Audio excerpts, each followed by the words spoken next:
He smokes one deep right field, and it is gone. A grand slam for Preston Allen.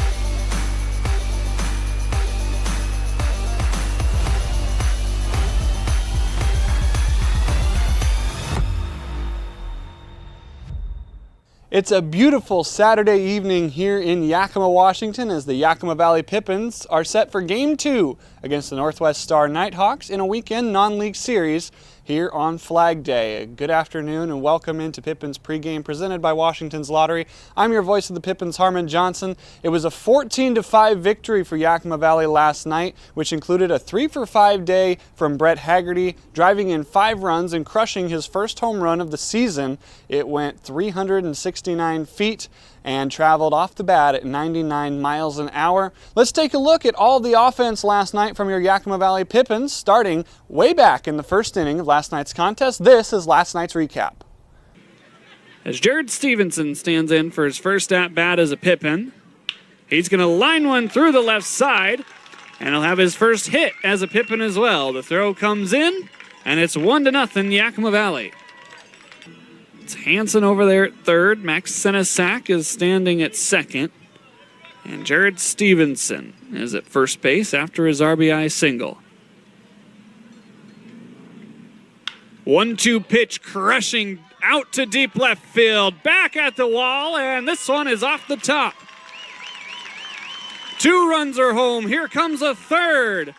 Stevenson scores standing up, and Brett Haggerty clears the bases with yet another double. That camera is mounted out there on the center field wall.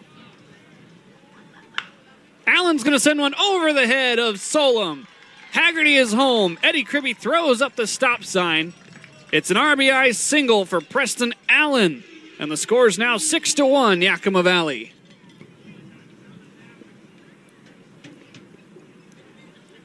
Another 1-2 is crushed down the left field line. Stay fair, ball, stay fair. It is gone. Brett Haggerty crushes a 2-run shot to put the Pippins up 13-1. The big man wins the battle.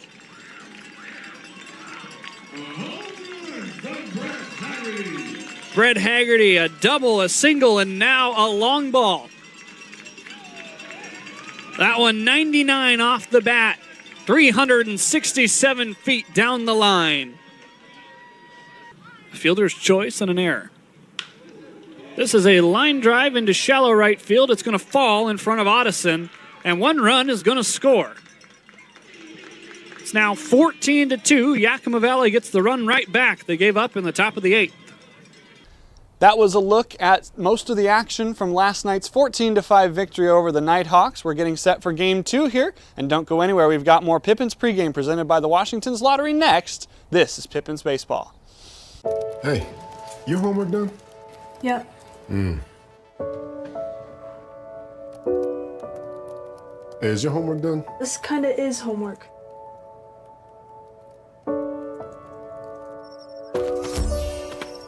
So, what do you think?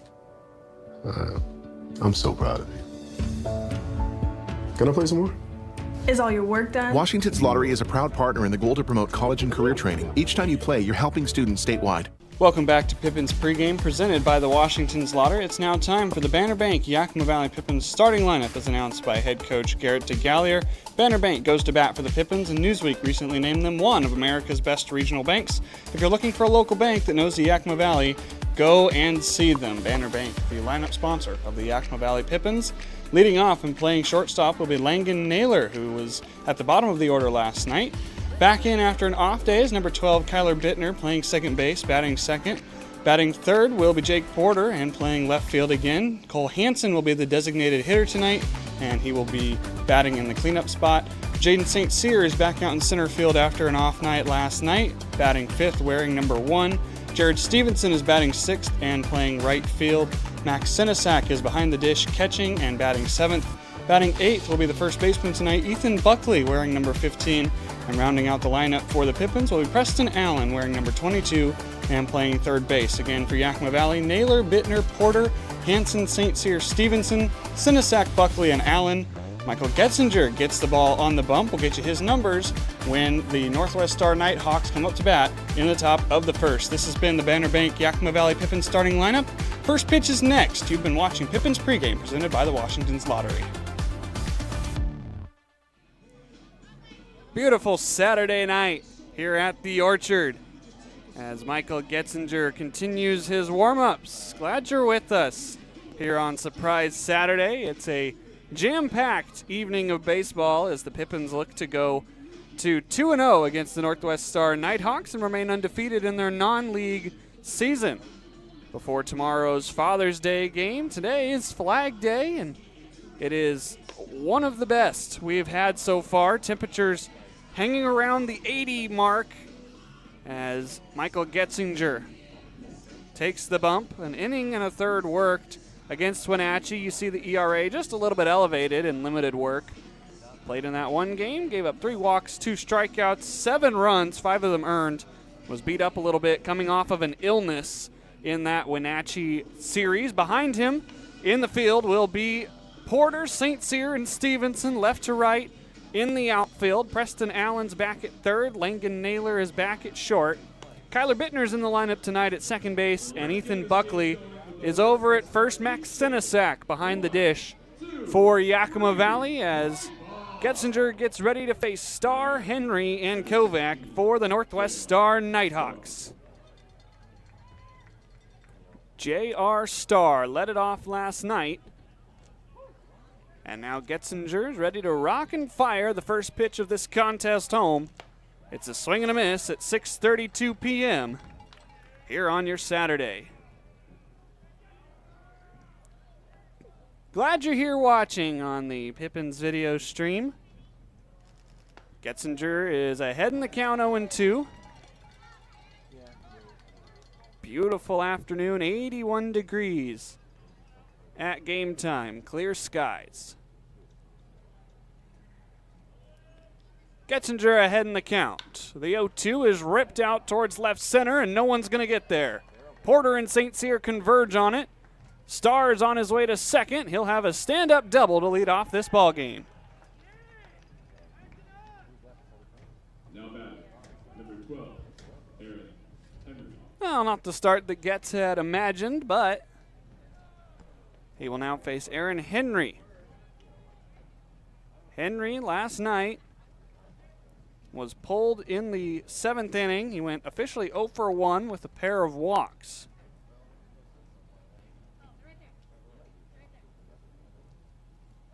Bunt. That is down the right field line. Getzinger spins. It is late. That will be an infield single for Aaron Henry and some early trouble here on the base paths.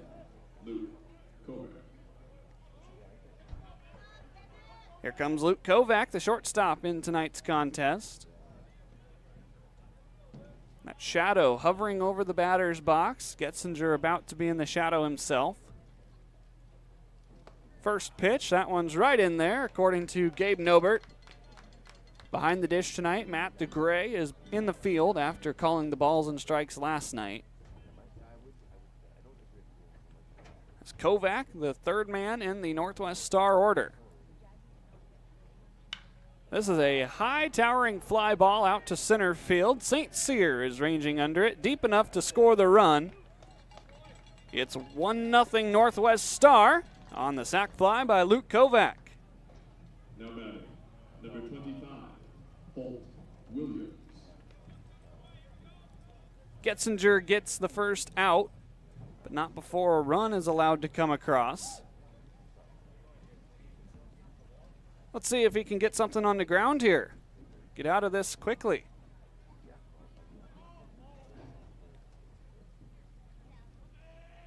Getzinger. Runner not going. This one's back to the backstop. Sinisak had no chance.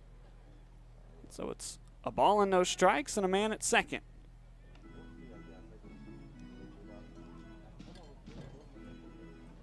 Holt Williams last night had a good night. 2 for 3 in his debut with the Nighthawks.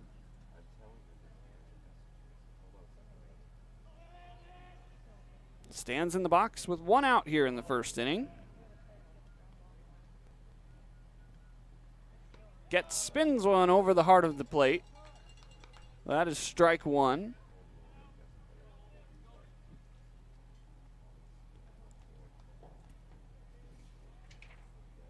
Williams from Northwest Nazarene. That pitch just off the black. It's now 2-1. Williams had an RBI in last night's contest. It was a ground out that scored one of the 3 runs in the top of the 9th inning against Evan Ellis.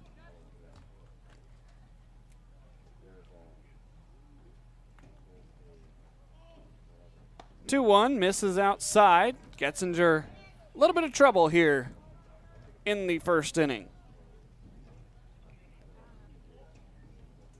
Trying to limit the damage with a man at second base and only 1 down.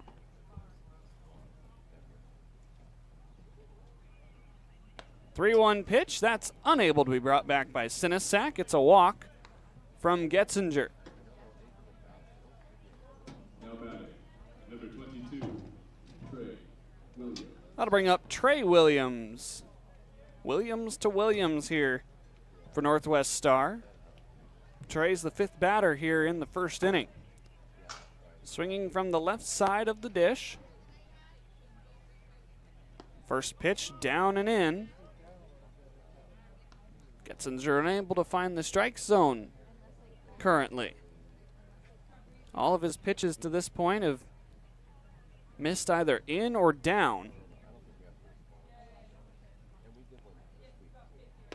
That one is downstairs just a little bit.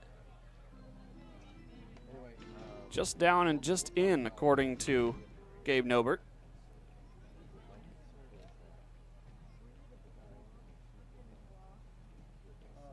A little bit of adversity here for Getzinger on the bump. That one misses away. Counts now 3 balls, no strikes. Let's see what Getzinger can do here to try and get himself back in the count.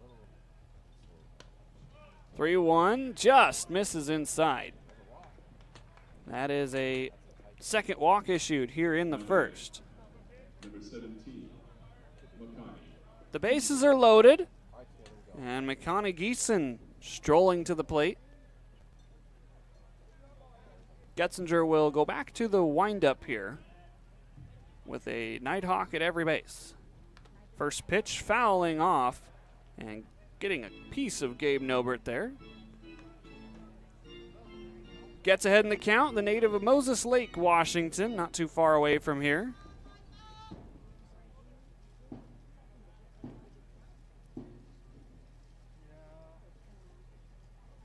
He's going to wind and fire the 0-1 home. That one called strike 2. This is not Getz' first action against a non-league opponent. He pitched the first inning and a third against CCL back on May 29th. And that start went the 1 1/3, gave up 3 hits, 2 runs, walked 2 and struck out 1. That pitch just a bit inside. Sinisak trying to frame it. Getzinger stands out there at 6'2", 190. He's in a bit of a pickle here in the first. 2-2, just stays inside. He's been close. Trackman data saying that those pitches were definitely inside. As now the payoff comes home. That is high and tight, and it brings in a run. Third consecutive walk issued by Getzinger. That one comes at the price of a run. So now Garrett DeGallier going to go out and have a conversation with his right-hander. Has not worked on the bump since that opening weekend series against Wenatchee. He was recovering from a little bit of an illness at the back end of that trip. This is really just kind of a calm down and go to work type meeting by head coach DeGallier. he's really been trying to stress to these guys over the last 2 games that you got to make it through these games unscathed, but we really can't use more arms and bodies than we need necessary. Yakima Valley has a big series on the road up against Portland starting on Tuesday, so trying to conserve as much energy as possible from this staff. First pitch on the ground by Solom. Allen has it eat him up. He's going to have one play across the diamond. The run will score. It's now 3-0, but there's a big second out here in this inning. Now batting, number 6, Branson. Castleberry. Well, had that ball not hopped up on Allen, you might have seen him try and turn 2. But instead, he gets the sure out.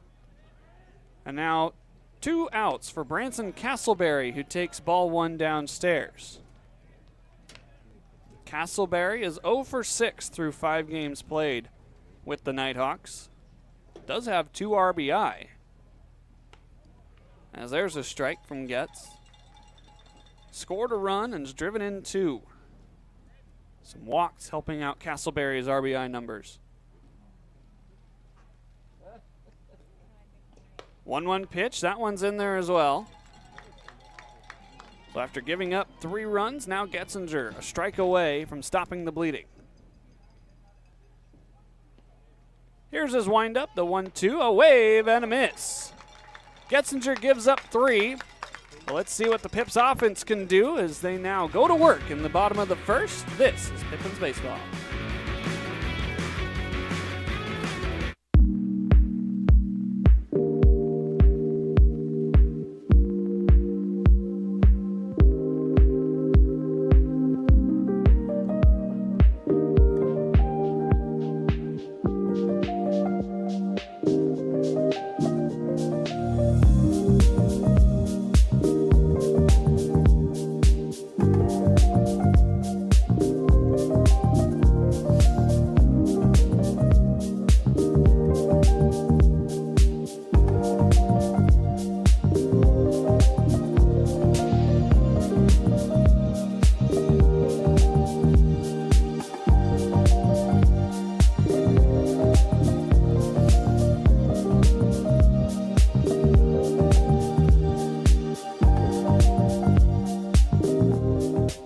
The savings continue with Bi-Mart's latest savings book. Pick up a copy from our employee owners in store today. 28-ounce Gatorades are 4 for $5.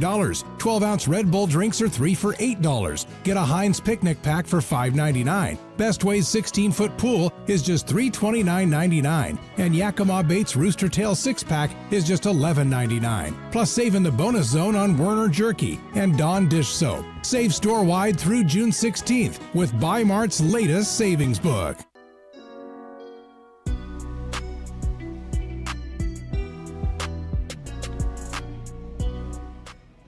Bottom of the first inning, Pippins trying to go to work, but first let's introduce the pitcher for the Nighthawks, Andrew Miller. Miller, 5'11", 190 out of Linfield University, native of Camas, Washington, has pitched 5 innings on the season with the Nighthawks. 11 runs given up, 7 walks to 4 strikeouts. He will face Naylor, Bittner, and Porter at the minimum here in the first. Pippins down 3.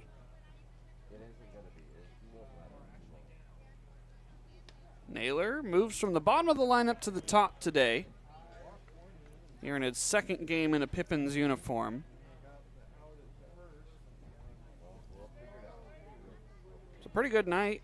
2 runs scored. He watches a ball that dances outside. Pippins struck first in last night's contest, had 4 runs in the bottom of the first. Northwest Star flipping the script here as they lead 3-0. Naylor squares to bunt, but he's going to pop it over towards Bittner in the on-deck circle. Trying to catch the Northwest Star defense by surprise. Desbian, Star, Geeson in the outfield. Solom, Kovac, Castleberry, Williams on the infield. Holt Williams behind the dish. 1-2 bounces away. Naylor, the man out of Lower Columbia College. teammates there with Aiden Anderson on a team that only lost 6 games this spring.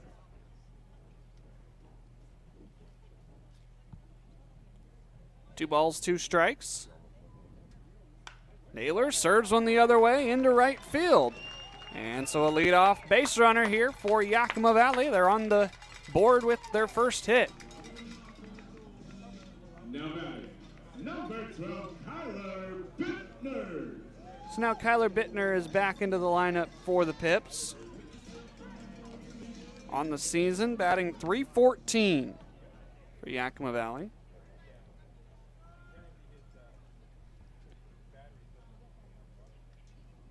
Naylor taking his lead over at first. As Bittner sees one above the strike zone, it's 1-0.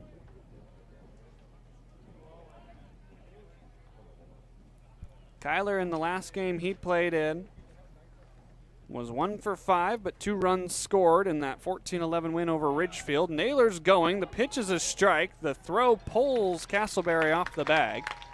So it's a stolen base for Langan Naylor.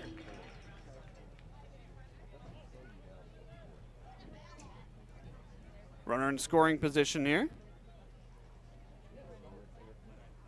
Let's see if Bittner is still bunting with only 1 strike. He was not. The ball gets through the glove of Holt Williams, and so instead of a sacrifice, it will be a passed ball, wild pitch that gets Naylor over to third.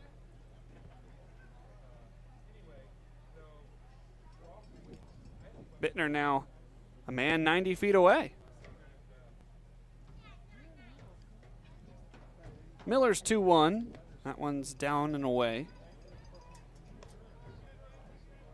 Now that 19.8 ERA, not stellar, but 5 innings worked. A team that's been short on pitching for all 6 of their games. Bittner rips one through the left side, and there's the first run of the ball game for Yakima Valley. Back-to-back hits by the Pips offense, and it's 3-1.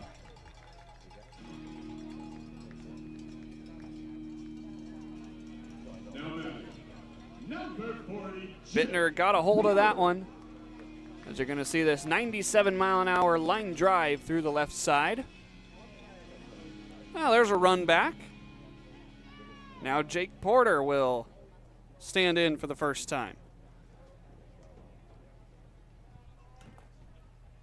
Porter had a hit in last night's contest. Strike 1 there. Scored 2 of the runs for Yakima Valley in that 14-5 victory last night. He is back out in left field again tonight. Again, a normal catcher. That one is just away. Miller trying to keep the Pippins from scoring any further. He was gifted a 3-run lead before he threw a pitch. Bittner is on his way to second. The throw was outside, the snap down, and he is out. Bittner caught stealing for the 3rd time this year. That was a good, strong throw by Holt Williams.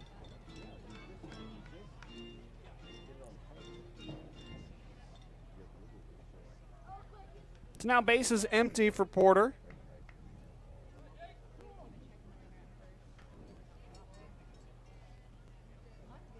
Two 1 pitch. That one's down. Porter trying to restart the Pippins offense as Garrett DeGallier was aggressive here in the first inning.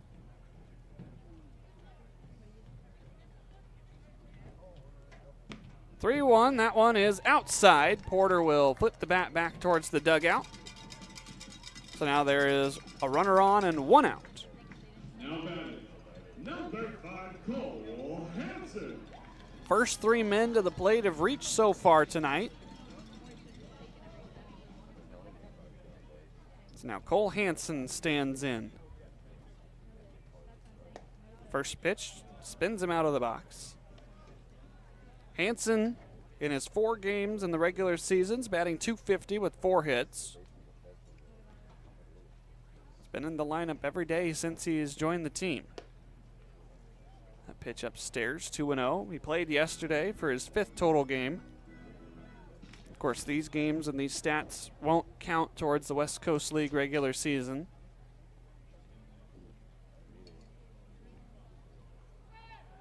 Check over to first. Porter was back standing.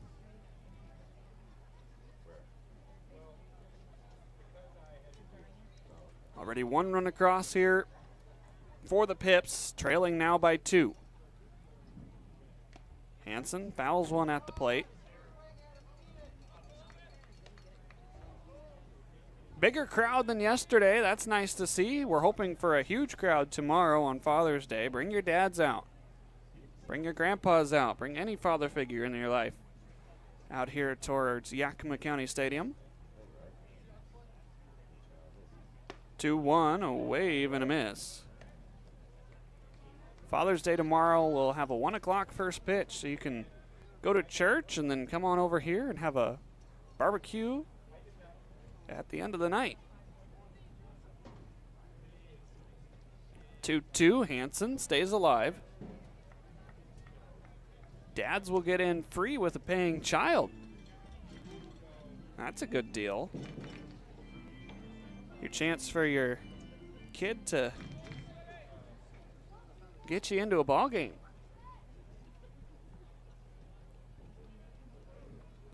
Another 2-2 is way outside. I'm also told that because it's Sunday Fun Day, both the kids and the dads will get to run the bases after the game. So if you wanted to run the bags like your favorite Pippin, you can do so after the contest. A payoff pitch here to Hansen as he's going to slice one into right field, sending Geeson back, who will reach up and make the grab. That's out number 2.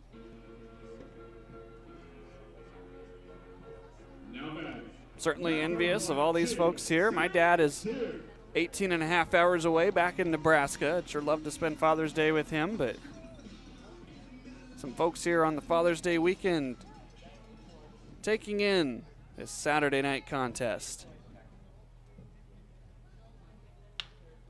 Line drive on the ground over to short by St. Cyr. The throw over is not fielded up first by Williams. On his way over to third is Jake Porter. The inning will continue on the throwing error. Now batting, number 9, Jared Stevenson. That'll bring up Stevenson. Jared last night got to work right away in the first. Picked up an RBI single ahead of a Brett Haggerty bases clearing double. There's a dad and his family hanging out.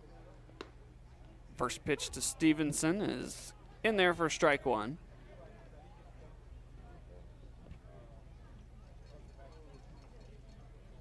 Tying run stands at first base. Go-ahead run is in the box. There goes St. Cyr. The throw will go down to second.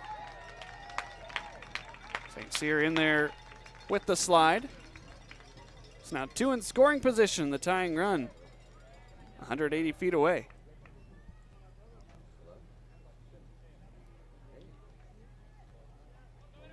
It's Porter in the lead over at third.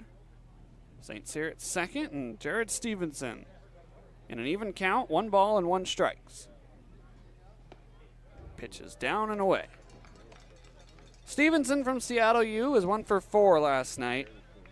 Scored twice.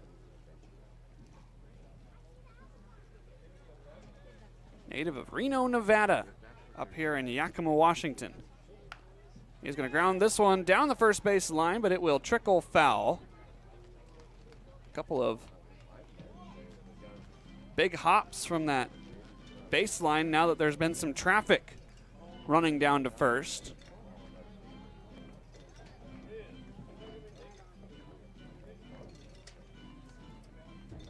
Everybody will reset. Stevenson now in a 2-2 count.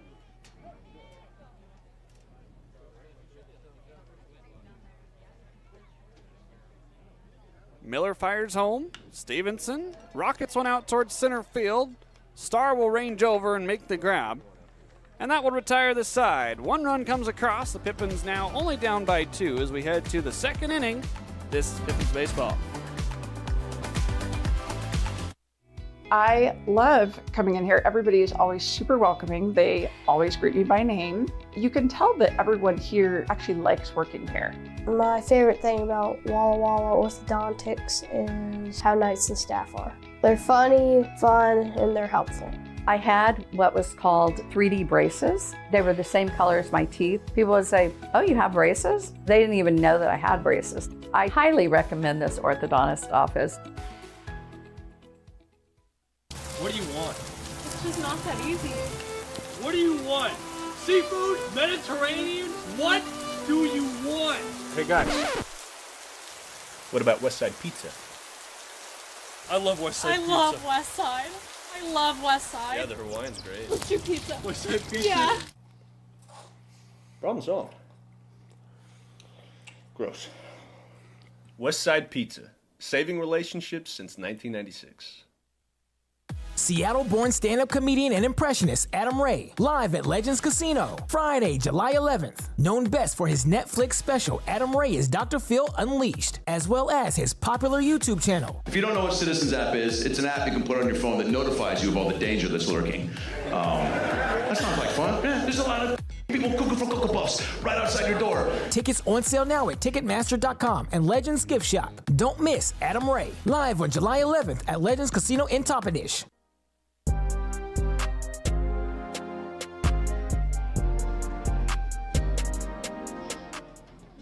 3-1, Northwest Star on top as we head to the top of the second inning. Michael Getzinger back out there to face 9-1-2 for the Nighthawks.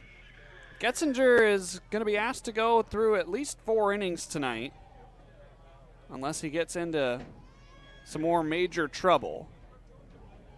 Pippins trying to conserve their bullpen for next week's series against the Portland Pickles. As the first pitch fired in there. Just a bit low. It's ball 1. Here is Kellen Desbians facing now a 1-1 count.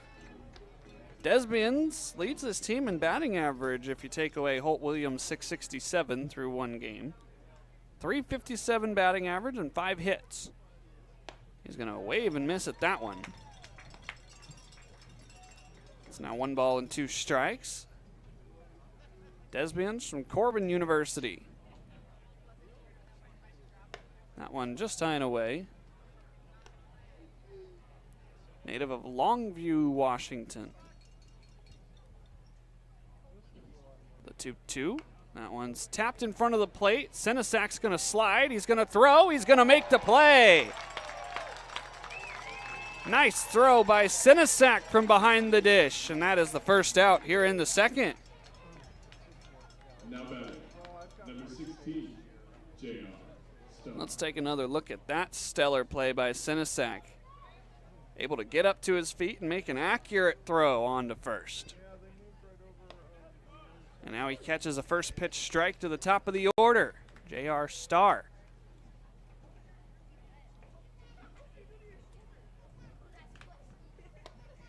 J.R. takes one upstairs, ball 1. Starr back in the first inning, hit a double and would come around to score on that sac fly. That one spins into the zone for strike 2.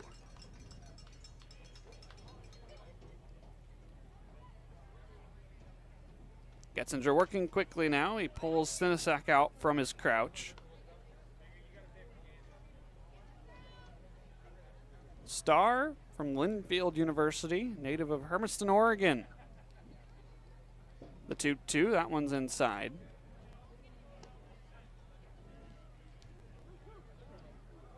Getzinger in danger of losing a batter here with 1 out. He does. Starr's on for the second time today. That'll bring up Aaron Henry. Now batting, number 12, Aaron Henry. Henry had a single back in the first.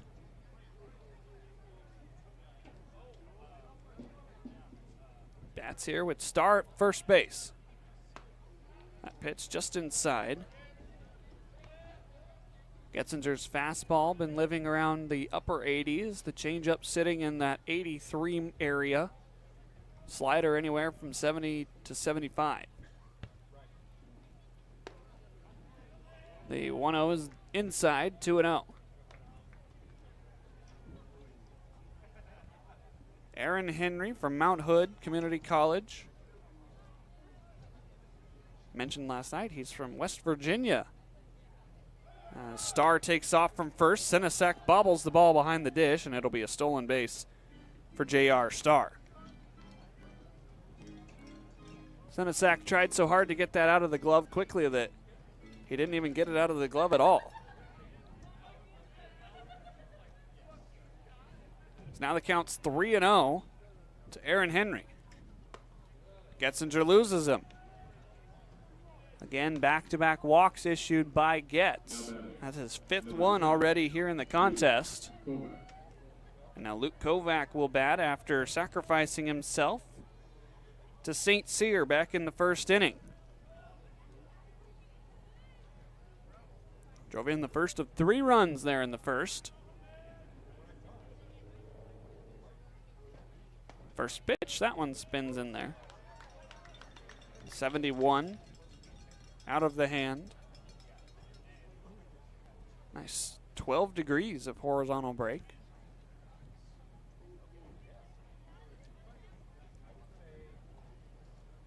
0-1 pitch just away.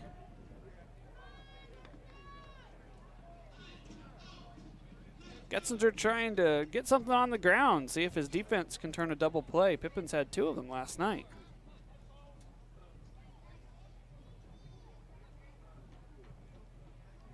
One pitch fired right in there. So now Getz is ahead.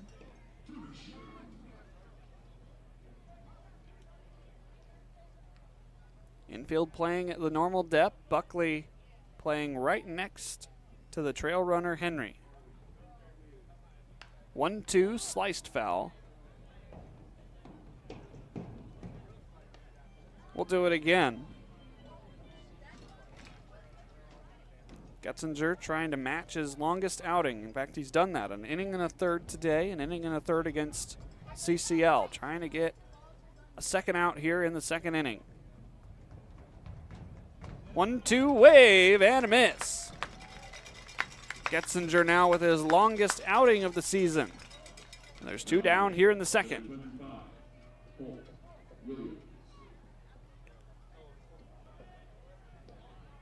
Here's Holt Williams, the first of 3 consecutive walks back in the first, and the 3rd run that came across back in the first. Stepping off and sending a fake throw on to second was Getzinger. Trying to keep the lead runner Star honest. First pitch comes home, and it's upstairs to Holt Williams. Holt 6'4", standing in that right-hand batter's box.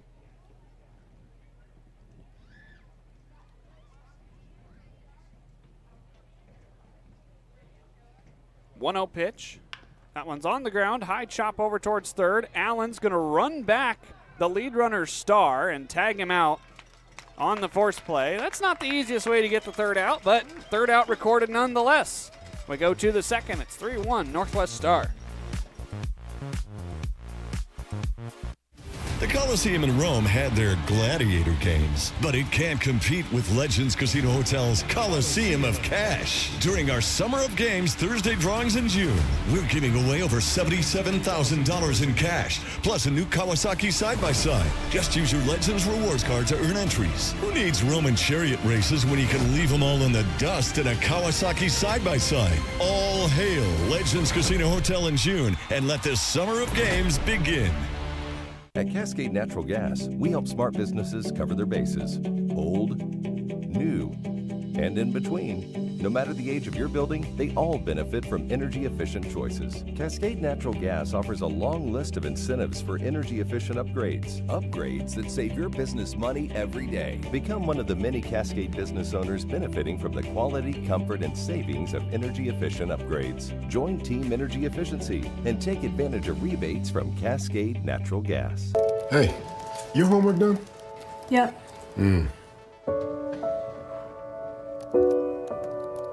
Hey, is your homework done? This kinda is homework.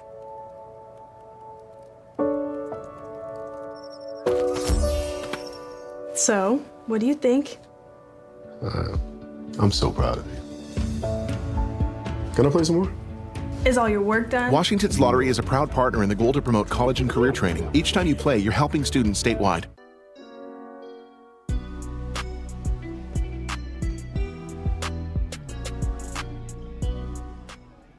Bottom of the Yakima Valley order due up here against Andrew Miller, who allowed a run across but was able to strand two Pippins to keep a 2-run lead. It'll be Senesac, Buckley, and Allen up first, hoping to flip the lineup card over here in the second inning. Another longer first pair of innings for the Pippins. On Thursday, it was a combined 7 runs scored between the two teams in the first two. Last night, Pippins had a 4-1 lead after 2 innings. Tonight, they trail by 2. It's 3-1.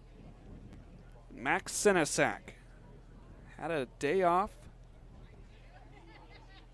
yesterday.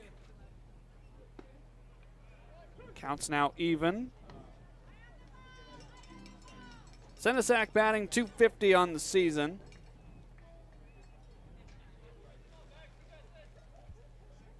Looking for his 9th hit on the year. 1-1 downstairs. Senesac, if you remember, blasted that first home run of the season for Yakima Valley over the left field wall. He's now even in the count, 2-2 after a pitch on the inner third by Andrew Miller.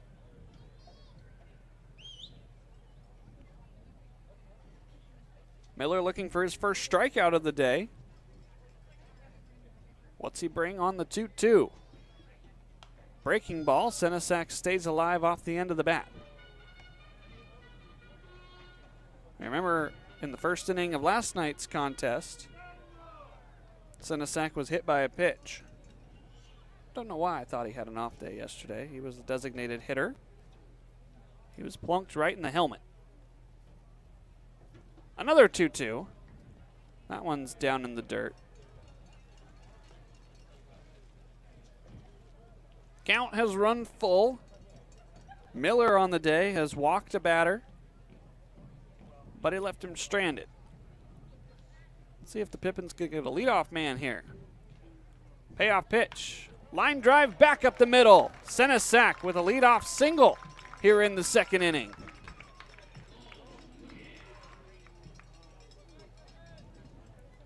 Max taking that one 95 off the bat back into center field.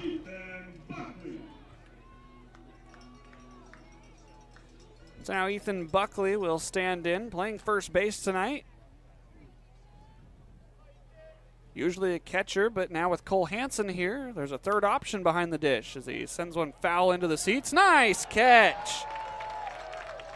A young fan in the Ellie De La Cruz jersey using the leather here at the ballpark.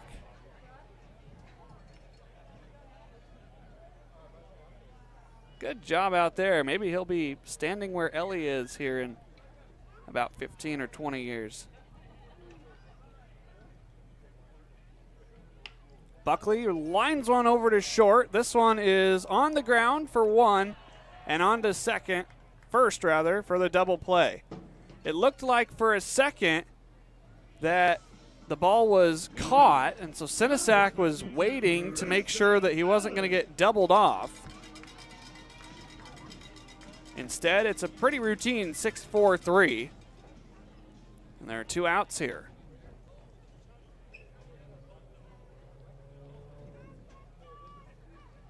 Now Preston Allen.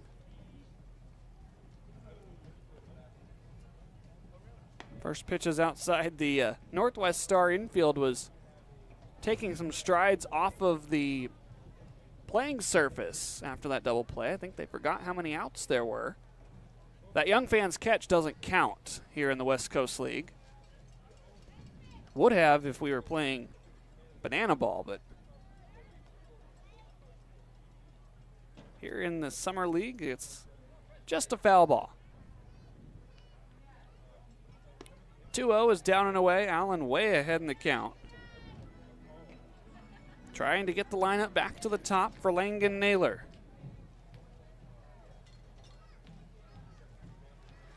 Miller trying to work a clean inning as he fires a strike there. Of course, can you call it a clean inning? He'll face the minimum if he gets Allen, but he gave up the single to Senesac. You be the judge. 3-1, misses outside, so clean inning no longer. Now we're back to the top of the order. Naylor led off the Pippins offense with a single back in the first inning.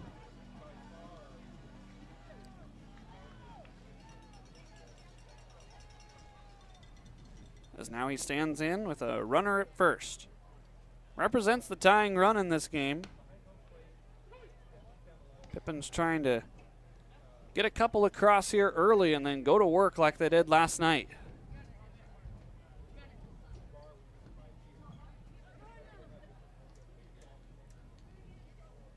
An 0-1. Right back up the middle, snagged by the pitcher Miller. With some swagger, he throws it over to first. And thankfully Williams has just as good of a glove. We go to the third here in Yakima.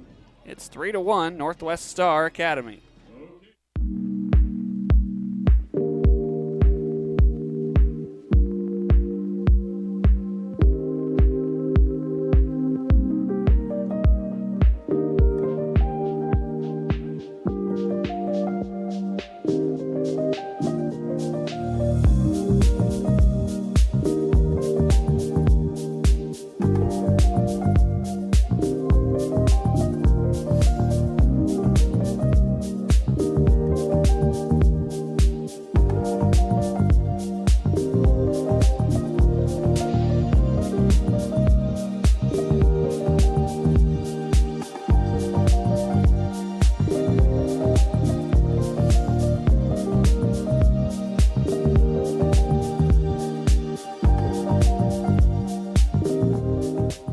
The savings continue with Bi-Mart's latest savings book. Pick up a copy from our employee owners in store today. 28-ounce Gatorades are 4 for $5. 12-ounce Red Bull drinks are 3 for $8. Get a Heinz picnic pack for $5.99. Best Way's 16-foot pool is just $329.99. And Yakima Bates Rooster Tail 6-pack is just $11.99. Plus save in the bonus zone on Werner Jerky and Dawn Dish Soap. Save store-wide through June 16th with Bi-Mart's latest savings book.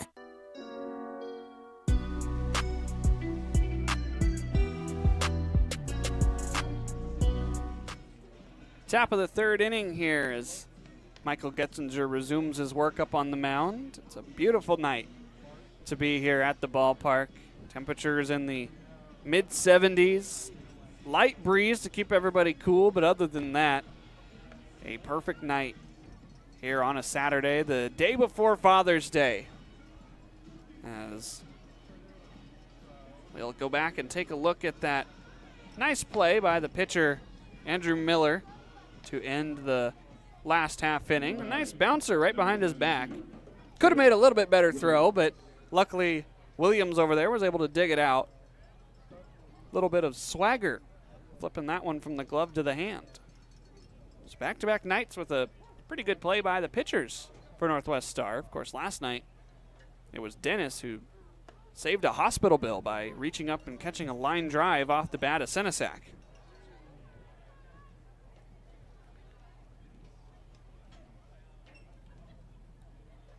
Here is Trey Williams, who made that play over at first, yanking one foul into the Northwest Star bullpen.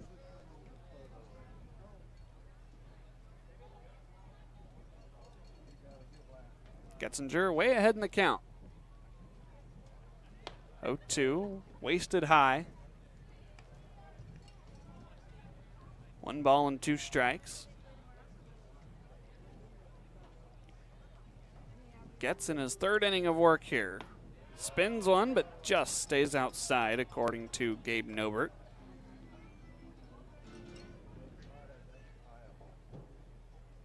Count's now even. Let's see what Getzinger can do.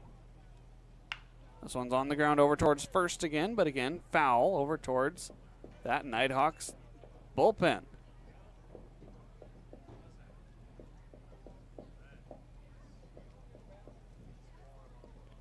Another 2-2 misses high and away. Getzinger has struggled a little bit with the zone.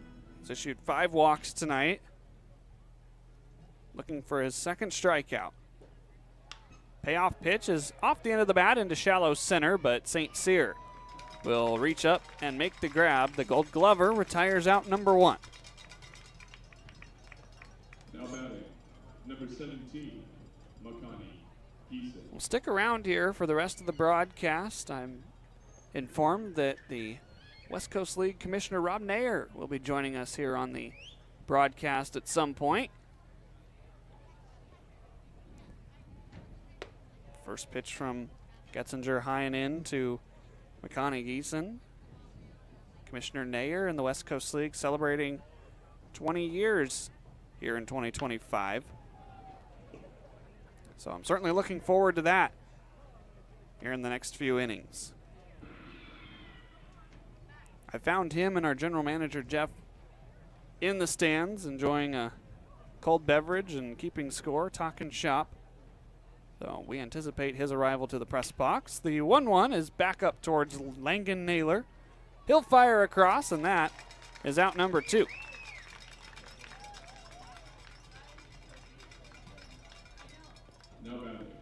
Number 18, So now the last hope here in the 3rd inning is Maury Solom. Solom in the field yesterday playing 2nd. He's over at 3rd today.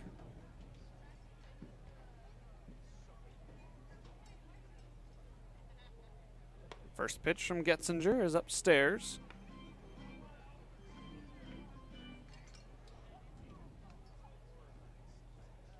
Solom batting 118 coming into today with Northwest Star. This is his 6th contest played in.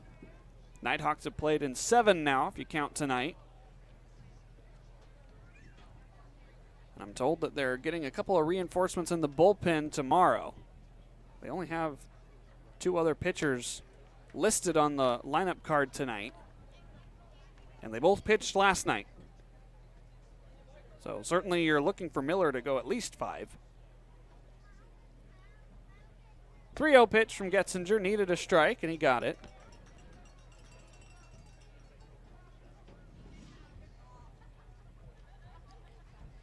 Trying to work his way back into the count. 3-1 roped down the left field line, foul. Nice play down there by the Pippins bullpen. I don't know exactly who it is who made that snag before it got all the way to the wall, but the count's now full. Getzinger trying to complete the comeback. The payoff pitch. That one's called strike 3. Getzinger does come back from down 3-0. That's a huge 3rd out here in the 3rd inning. We go to the bottom. It's 3-1 Northwest Star. I love coming in here. Everybody is always super welcoming. They always greet me by name. You can tell that everyone here actually likes working here. My favorite thing about Walla Walla orthodontics is how nice the staff are. They're funny, fun, and they're helpful. I had what was called 3D braces. They were the same color as my teeth. People would say, "Oh, you have braces?" They didn't even know that I had braces. I highly recommend this orthodontist office. What do you want? It's just not that easy. What do you want? Seafood? Mediterranean? What do you want? Hey guys, what about West Side Pizza? I love West Side Pizza. I love West Side. I love West Side. Yeah, their Hawaiian's great. What's your pizza? West Side Pizza. Yeah. Problem solved. Gross. West Side Pizza. Saving relationships since 1996. Seattle-born stand-up comedian and impressionist Adam Ray, live at Legends Casino, Friday, July 11th. Known best for his Netflix special, Adam Ray is Dr. Phil Unleashed, as well as his popular YouTube channel. If you don't know what Citizens app is, it's an app you can put on your phone that notifies you of all the danger that's lurking. That sounds like fun. Yeah, there's a lot of people cooking for Cocoa Puffs right outside your door. Tickets on sale now at Ticketmaster.com and Legends Gift Shop. Don't miss Adam Ray, live on July 11th at Legends Casino in Toppenish.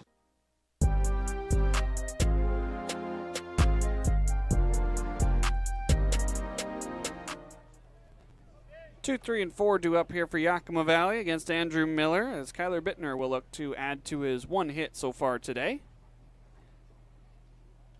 First pitch he sees is in there for strike one. Bittner had that RBI single that scored Langan Naylor back in the first. That's the one run the Pips have on the board so far. As now the 0-1 comes home. That one is inside. Bittner's spent some time both at second base and at shortstop this season. He's playing second base tonight.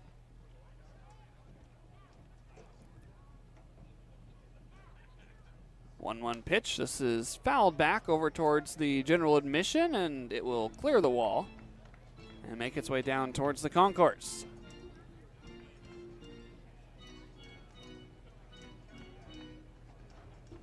One ball and two strikes here in the second of three non-league contests this weekend for Yakima Valley.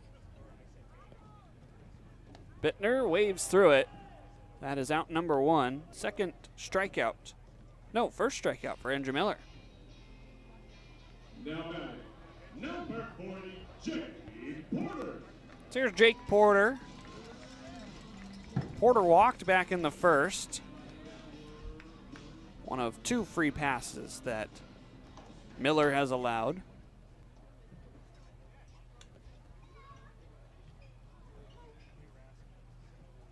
That pitch just a bit outside, as the great Bob Uecker would say.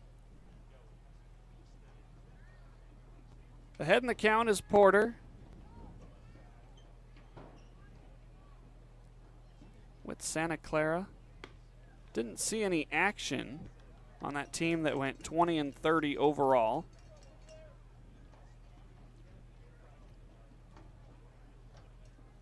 But he did bat .360 during his senior year at Bullard High School. As he's going to drive one out towards right field, sending Geeson back. He's still back. He's turned around, and it's over his head. Porter not slowing down. He's going to turn around second. The throw on the relay. Porter slides. He is safe. It's a one-out triple for Jake Porter here in the third. Now batting, number 5, Cole Hansen. Hot shot off the bat. Porter didn't miss it and came a few feet shy of getting it over that right field wall. Hard turn around second. Eddie Kribbe had the arm waving the whole time. It was a good relay by Kovac, but Porter had just enough wheels to get in there safely. So now Porter's made his way to third base twice tonight. He was stranded there back in the first. Let's see if Hansen can bring him home. Down and away, 2-0. Don't know what happened to my TrackMan data. I lost the exit velo. I was gonna let you know how hard that was off the bat. 2-0, Hansen grounds one, infield in. Kovac will look back Porter and make the throw across. That's out number 2. Smart defense by Northwest Star. Now batting, number 1, Jaden St. Cyr.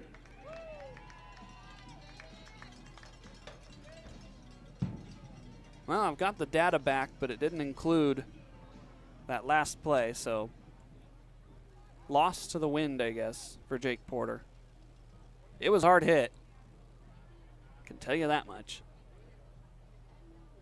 St. Cyr watches a pitch down for ball 1. reached on an error back in the first, was stranded at second.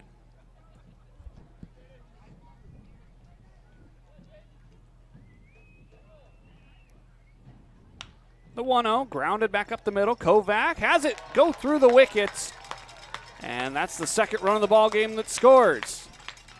They immediately ruled that a hit for Jaden St. Cyr, and it's 3-2. Now back, number 9, Jared Stevenson. So now it's only a one-run ball game. And Jared Stevenson, who had an RBI single in last night's contest, bats as the go-ahead run.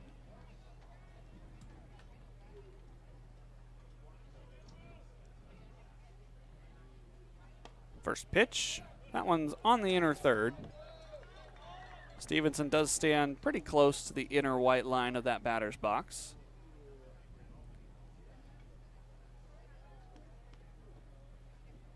Kind of standing where the hole isn't. St. Cyr's going to take off. The pickoff throw goes to first. St. Cyr has wheels, but he is safe. A good slide and a good attempt by St. Cyr. He's in there with a stolen base.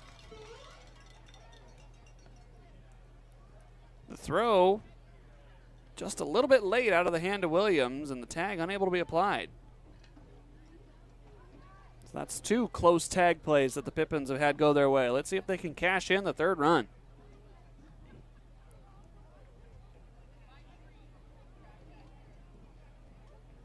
St. Cyr with a huge lead at third. Stevenson, big cut. He's behind in the count, 0-2.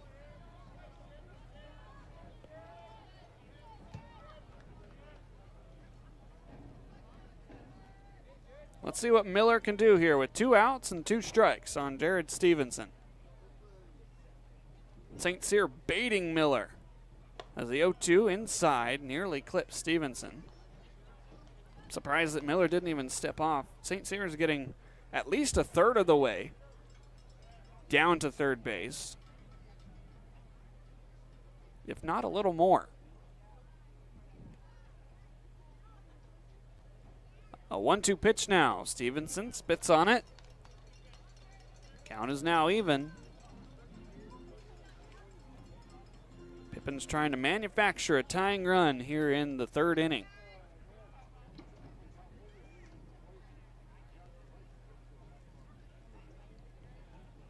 Miller goes set at his stomach. There goes St. Cyr. The pitch is down and away. The throw down is in time. After a close play at second, St. Cyr is out at third, and that retires the side. 1 run does come across, though. It was the triple by Jake Porter. And now we go to the top of the fourth. This is Pippins Baseball. The Coliseum in Rome had their gladiator games, but it can't compete with Legends Casino Hotel's Coliseum of Cash. During our Summer of Games Thursday drawings in June, we're giving away over $77,000 in cash, plus a new Kawasaki side-by-side. Just use your Legends Rewards card to earn entries. Who needs Roman chariot races when you can leave them all in the dust in a Kawasaki side-by-side? All hail Legends Casino Hotel in June, and let this Summer of Games begin. At Cascade Natural Gas, we help smart businesses cover their bases. Old, new, and in between. No matter the age of your building, they all benefit from energy-efficient choices. Cascade Natural Gas offers a long list of incentives for energy-efficient upgrades. Upgrades that save your business money every day. Become one of the many Cascade business owners benefiting from the quality, comfort, and savings of energy-efficient upgrades. Join Team Energy Efficiency and take advantage of rebates from Cascade Natural Gas. Hey, your homework done? Yep.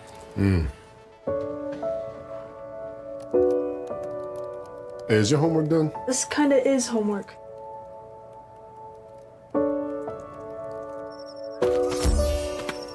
So, what do you think?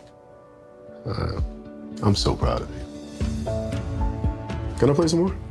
Is all your work done? Washington's Lottery is a proud partner in the goal to promote college and career training. Each time you play, you're helping students statewide.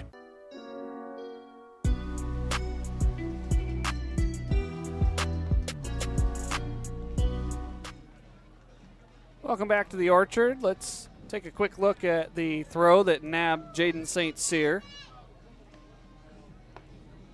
It was a pretty strong throw by Williams. He's already caught one runner stealing tonight. And the ball just right into the basket of Salome. So now Getzinger, only in a one-run deficit, trying to get through 4 innings as requested by his head coach. Worked a 1-2-3 third inning. As now he is ready to go. Last throw down on the way. Pippins will face Northwest Star tomorrow for the Father's Day 1 o'clock game. And then we'll get on the road to Portland on Tuesday. You see, there's today's game, surprise Saturday, and then the Father's Day afternoon game, Portland Pickles. We're heading down to Walker Stadium for that 7:15 first pitch on Tuesday, Wednesday, and Thursday. It's going to be a long week out in Portland in the midweek of next week before Walla Walla comes back to town for a 3-game set in the Battle of the Basin. First pitch from Getz is inside.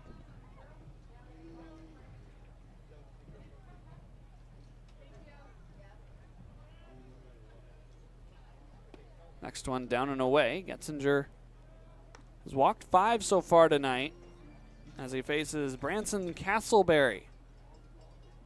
He was 0 for 1 with a strikeout. That one nearly clips him. Castleberry, Mount Hood Community College from La Center, Washington. There's a strike. It appears we've lost our video board out in left field. The 3-1, that one is in there as well. It's 3-2. There's no faces up there on the video board anymore. Payoff pitch on the ground, slowly over towards Allen at third. He comes around it, he throws on the run, and he is safe.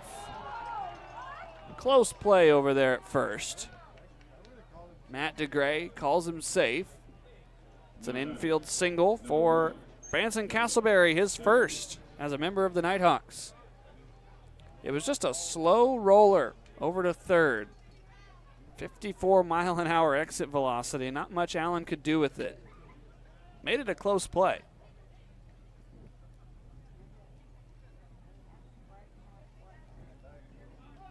Bunt squared.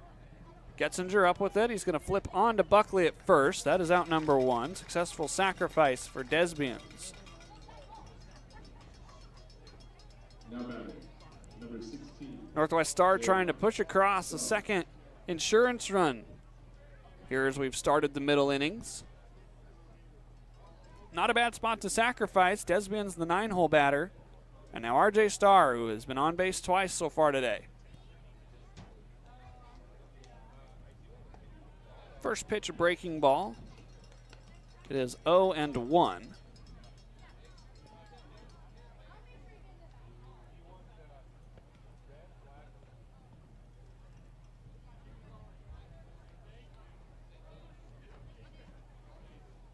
Getzinger.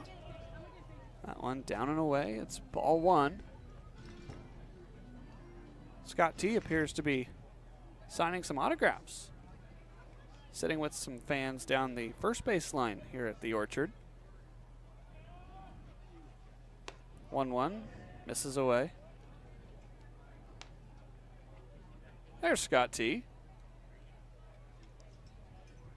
Always a man of the people is our favorite Pippin.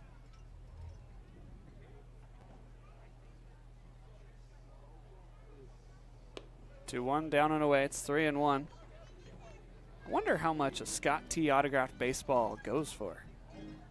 I don't know if I'm ever going to get a chance to have him sign one for me.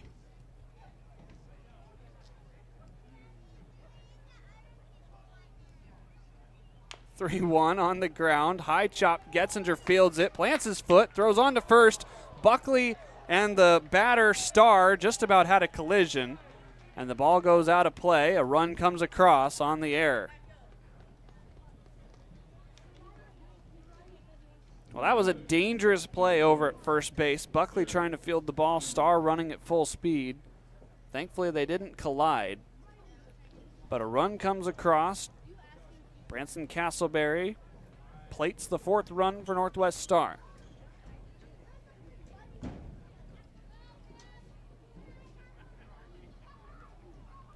First pitch by Getz is upstairs. They call that an error by Getzinger.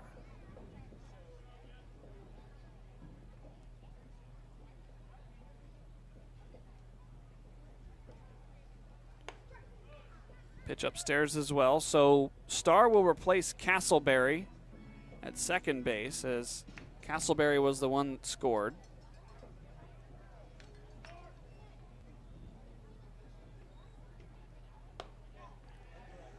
That one not called a strike. Now it's 3-0. There are a few bodies down in the Yakima Valley bullpen. Looks like Ty Pangborn has grabbed a ball. 3-0 pitch upstairs. Aaron Henry walks for the second time today. Now batting, number 10, Luke Kovac. So now here's Luke Kovac. He is 0 for 1. Strikeout and a sacrifice fly. So now a whole group of Pippins arms head down to the bullpen. There's a first pitch strike.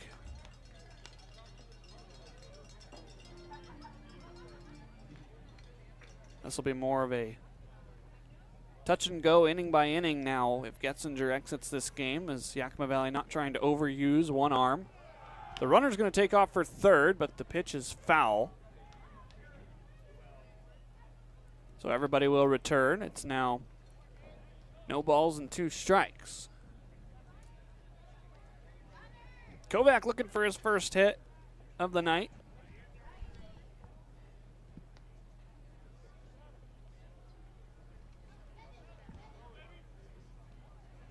Getzinger ahead in the count. 0-2, fouled off. That one stays in the general admission seating and becomes a souvenir. Yeah, all decked out in Pips gear. Got the lime green hat and the lime green shirt to go along with it.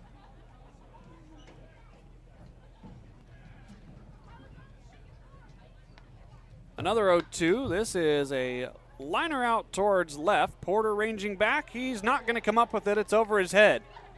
2 runners are headed for third. Both of them are going to get the wave. One of them comes home in the play. He is tagged out. The lead runner, J.R. Starr, had to wait to make sure it was caught, and his partner, Aaron Henry, ran him past third, and the Pippins get a gift. Now batting, number 25, Williams. Porter didn't have it, but he gets it in quickly. You see both runners there. Henry selfishly stays at third. Starr is a dead duck at home. Nice relay out there from Porter to Naylor to Senesac.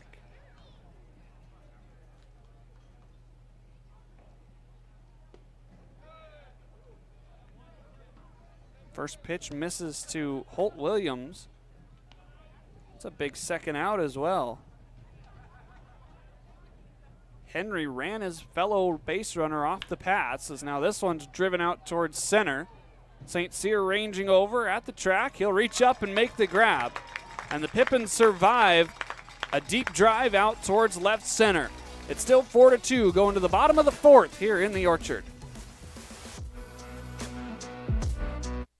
The Coliseum in Rome had their gladiator games, but it can't compete with Legends Casino Hotel's Coliseum of Cash. During our Summer of Games Thursday drawings in June, we're giving away over $77,000 in cash, plus a new Kawasaki side-by-side. Just use your Legends rewards card to earn entries. Who needs Roman chariot races when you can leave them all in the dust in a Kawasaki side-by-side? All hail Legends Casino Hotel in June, and let this Summer of Games begin. At Cascade Natural Gas, we help smart businesses cover their bases. Old, new, and in between. No matter the age of your building, they all benefit from energy-efficient choices. Cascade Natural Gas offers a long list of incentives for energy-efficient upgrades. Upgrades that save your business money every day. Become one of the many Cascade business owners benefiting from the quality, comfort, and savings of energy-efficient upgrades. Join Team Energy Efficiency and take advantage of rebates from Cascade Natural Gas. Hey, your homework done? Yep.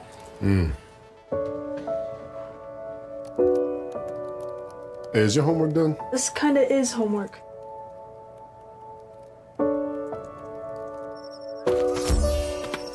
So, what do you think? I'm so proud of you. Can I play some more? Is all your work done? Washington's Lottery is a proud partner in the goal to promote college and career training. Each time you play, you're helping students statewide.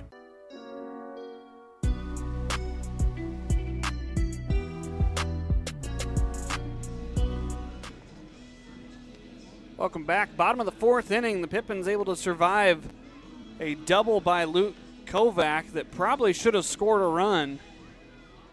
But instead, Aaron Henry ran his fellow teammate RJ Starr off the base paths and forced him out at home. So now it's 4-2. The Nighthawks did get a run in that inning. Castleberry came around to score on the error that RJ Starr reached on. And now it will be 6, 7, and 8 due up for Yakima Valley, starting with Jared Stevenson. While the Pips are up to bat, let's take a look at some of the action around the West Coast League. Top of the fourth inning, Bellingham leads Victoria on the road, 6-2. First pitch upstairs. Cowlitz is on top of Walla Walla, 2-1. Walla Walla was able to earn a victory last night in the 10th inning on a walk-off. It's the bottom of the fourth there over in Walla Walla. Stevenson takes strike one. Portland is trailing the Springfield Drifters 2-0 down in Springfield. Wenatchee up on the Port Angeles Lefties 3-0 up at Paul Thomas Senior Field. Pitch high and into Stevenson. The Marion Berries are on top of the Corvallis Knights 3-1 in the fourth down on the campus of Oregon State. Kamloops and Edmonton tied at 6 in the top of the third.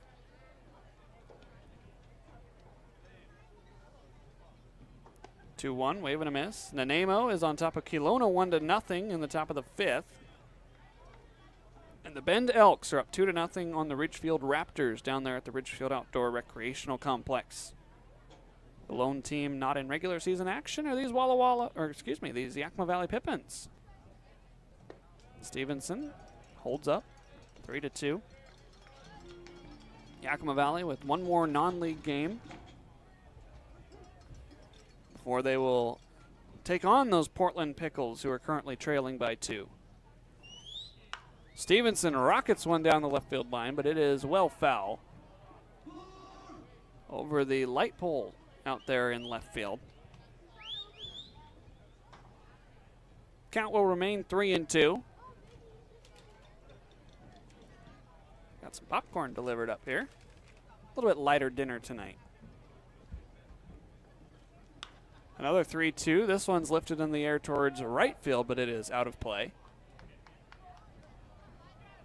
Some popcorn and some water. Much easier to chew in between the half innings than a cheeseburger. Of course, I'm jealous. My family was at a wedding tonight, and they had like the full 5 courses, it felt like. Another payoff pitch to Stevenson, misses inside, and he will draw the leadoff walk.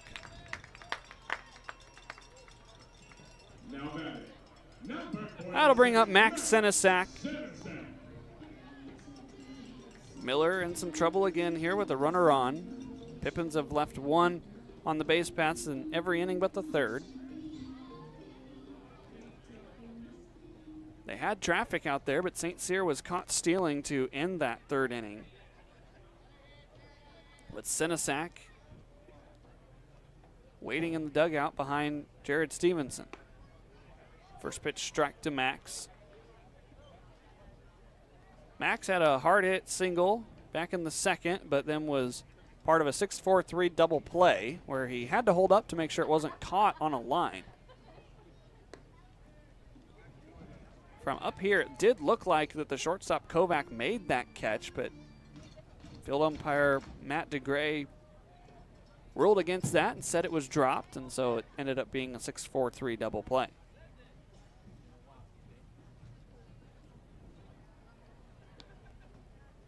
One and one now. Senesac gets in front of a ball out towards left field, sending Desbians back into the shadows. He will make the grab and hold Stevenson back at first base. Now batting, number 15, Ethan Buckley. So now Ethan Buckley will stand in with one out.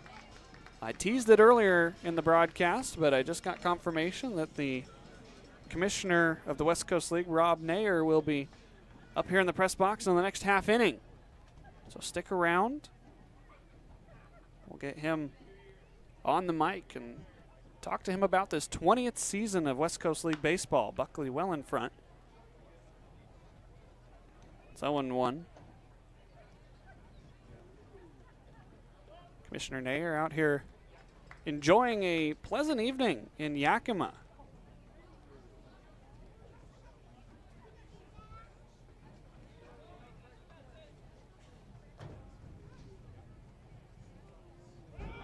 Runner goes. Stevenson will be in safely with a stolen base. The throw pulled the covering Castleberry off the bag.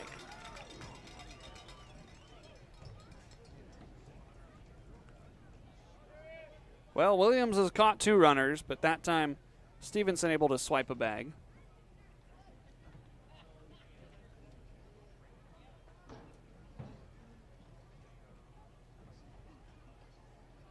A 1-1 now.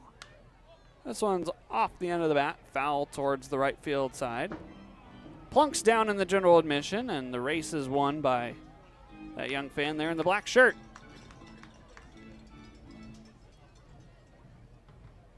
They patrol these general admission seats, those young fans do.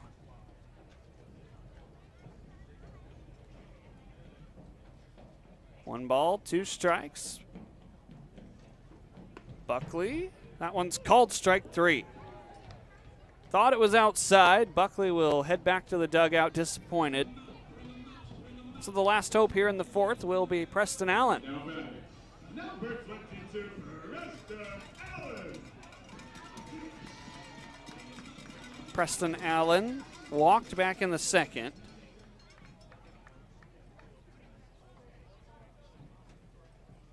Trying to get his first hit of the night tonight.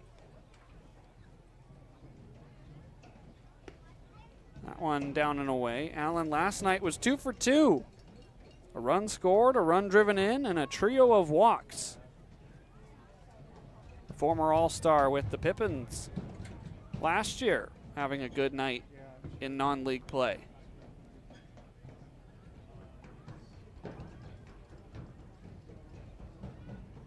That one's in near the legs. It's now 2-0. The top of the order waits in the on-deck circle. Langan Naylor is 1 for 2 today.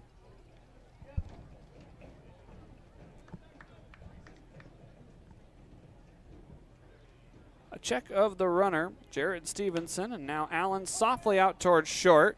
Kovac ranges in. The throw is dropped over at first by Williams. Here comes Stevenson with a run. And Preston Allen is in at second base. It's now 4-3 Yakima Valley. They ruled out an error. Now batting, number 2, Langan Naylor. The throw a little bit down and away from the first baseman Williams. Was unable to smother it. Second error of the night by the Nighthawks. That is the second error on the shortstop, Kovac.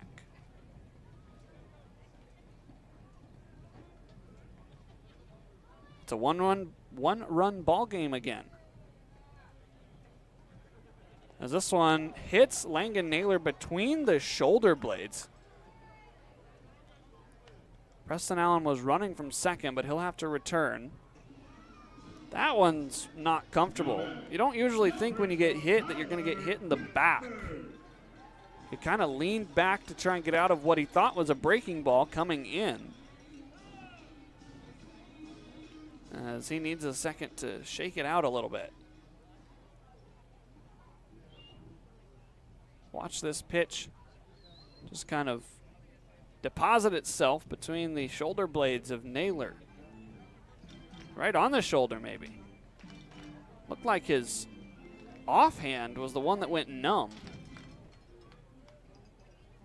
Either way, he'll stand in at first base. Says he's okay.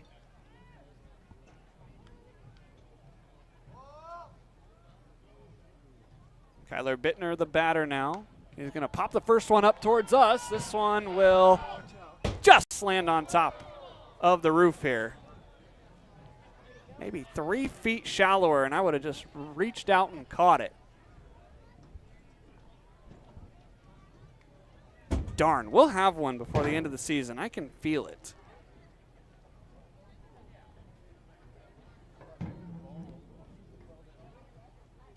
Hopefully not one that's a line drive back in here. I'd rather have one like that was looping up in the air. That pitch downstairs, it's now 1-1.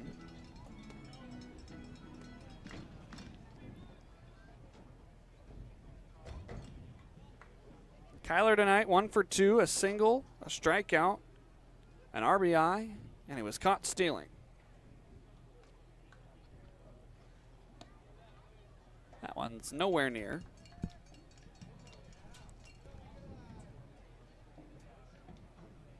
Bittner had some success down in Ridgefield, hit his first home run of the season. Count now even at 2-2. Pitch was just outside according to TrackMan data.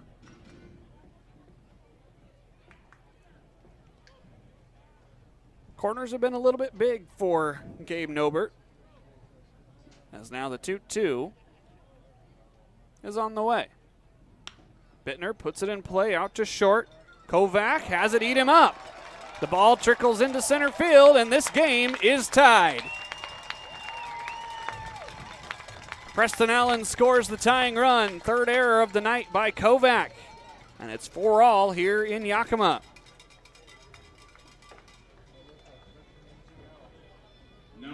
Pretty routine grounder. He had to range over, but just didn't square his body up in front of it. Bittner's at first. Langan Naylor is at third. And Preston Allen scores.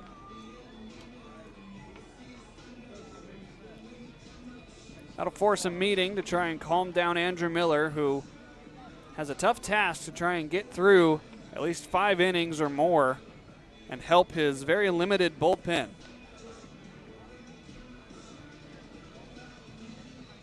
We're all square here in Yakima.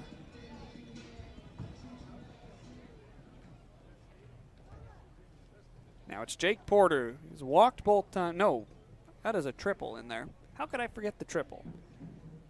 I saw the B at the end of the 3, and it looked like 2 B's put together for base on balls. First pitch away to Porter. That triple, I don't have the exact metrics on how hard it was hit, but it was at least 90. And it bounced off of the Pexco banner out there in right field. Wave and a miss. Count now even. Jake trying to give his new team the lead here in the 4th inning. The go-ahead run is Langan Naylor standing at third base.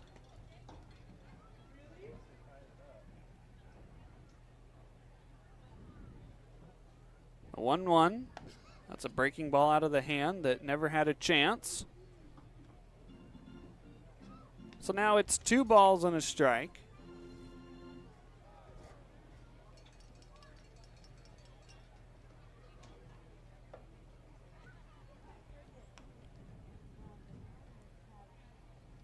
Porter sees one down and away.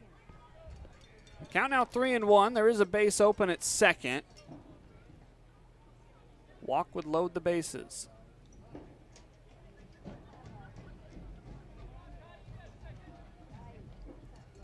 Kyler Bittner with a decent lead at first. Not going. The 3-1 misses inside. And Miller has walked the bags full.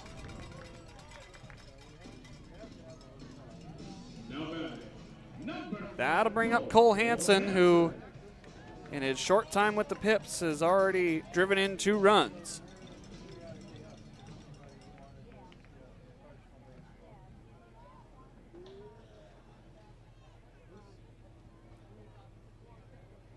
Hansen recently committed to Cal Baptist. Watches ball 1.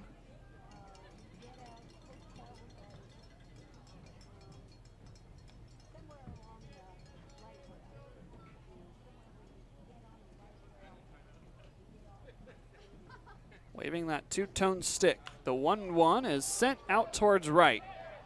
Geeson coming in. He can't get there. Naylor scores. Here comes Bittner.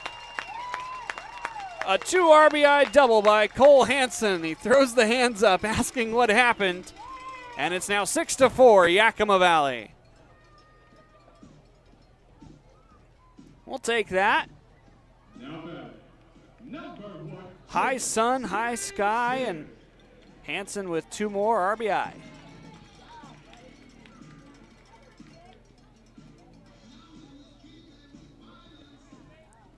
That'll bring the 9th man to hit here in the inning, Jaden St. Cyr.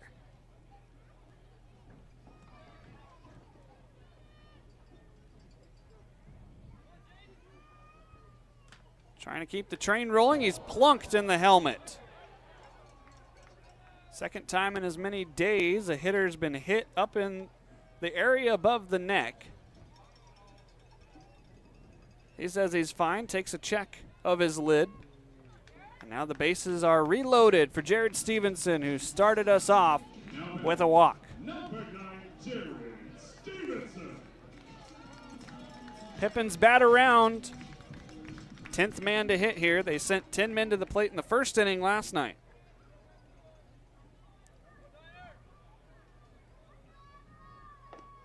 Pitch down and away. Ball 1. Well, there is action now in the Northwest Star bullpen, probably reluctantly from those guys down in the first base dugout. They really wanted Miller to get through at least 5. Wave and a miss. He's going to struggle here to get through 4. After Stevenson walked, Senesac and Buckley both got out. Fly out, strikeout. All this production coming with 2 outs here for Yakima Valley. The 1-1 fouled towards the screen.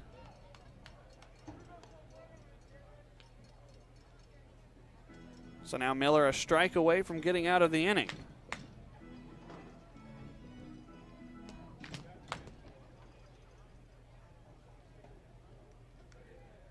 One ball, 2 strikes. Bags full of Pippins. That one home, just a bit upstairs. Evens the count at 2 apiece. Stevenson could reach. Max Senesac looking for redemption after a fly out. They got the first out here in the inning. A 2-2. That one is too close to take. It's called strike 3. Stevenson is down to retire the side, but the Pippins score 4 runs here and take the lead 6-4. We talk with Commissioner Rob Nair next. This is Pippins Baseball. I love coming in here. Everybody is always super welcoming. They always greet me by name. You can tell that everyone here actually likes working here. My favorite thing about Walla Walla Orthodontics is how nice the staff are. They're funny, fun, and they're helpful. I had what was called 3D braces. They were the same color as my teeth. People would say, "Oh, you have braces?" They didn't even know that I had braces. I highly recommend this orthodontist office. What do you want? It's just not that easy. What do you want? Seafood? Mediterranean? What do you want? Hey guys, what about Westside Pizza? I love West Side pizza. I love West Side. I love West Side. Yeah, the Hawaiian's great. Let's do pizza. West Side pizza. Yeah. Problem solved. Gross. West Side Pizza. Saving relationships since 1996. Seattle-born stand-up comedian and impressionist Adam Ray, live at Legends Casino, Friday, July 11th. Known best for his Netflix special, Adam Ray is Dr. Phil Unleashed, as well as his popular YouTube channel. If you don't know what Citizens app is, it's an app you can put on your phone that notifies you of all the danger that's lurking. That sounds like fun. Yeah, there's a lot of people cooking for Cocoa Puffs right outside your door. Tickets on sale now at Ticketmaster.com and Legends Gift Shop. Don't miss Adam Ray, live on July 11th at Legends Casino in Toppenish.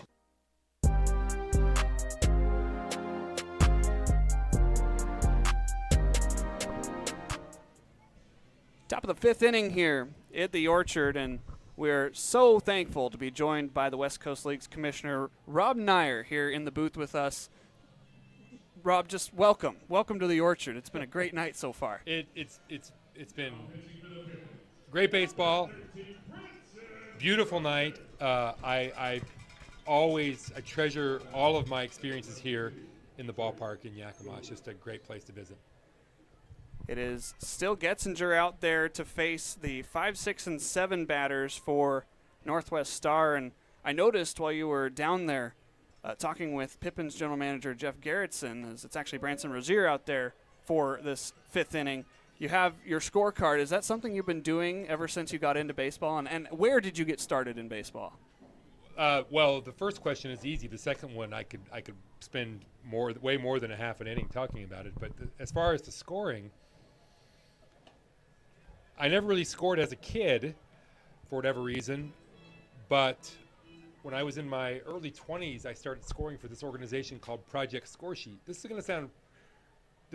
will not sound very revolutionary now, but at the time it was. The idea was to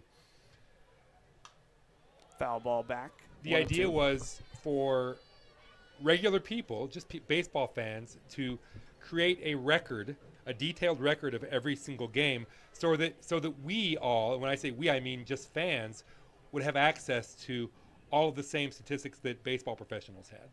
Bill James spearheaded that effort, and so I started scoring games for this group called Project Scoresheet, and that was, gosh, that would have been 35 years ago, roughly. Wow. And this is the 20th season of the West Coast League. Can you believe that this group that was started by just 4 pioneers is still around today and providing some really good opportunities for these young ball players after a 1-2 pitch from Rozier? That will be a fly ball out towards right field. Porter, ranging back into the shadows, makes the grab for out number 1. Well, you know, the only context I have is really for the last 7 years. That's how long I've been the commissioner. And obviously the league had existed for 13 years before that. And before I arrived, and I'm not taking credit for this, before I arrived there was a fair amount of flux in the league. If you go back and look at the history of the league on Wikipedia, that's one place you can read about it. Swing and a miss. We have teams in Medford and Klamath Falls and Moses Lake, various places. And that's one's fouls back by McConaughey Geeson. It's 0-2. And when I started, we had 11 teams.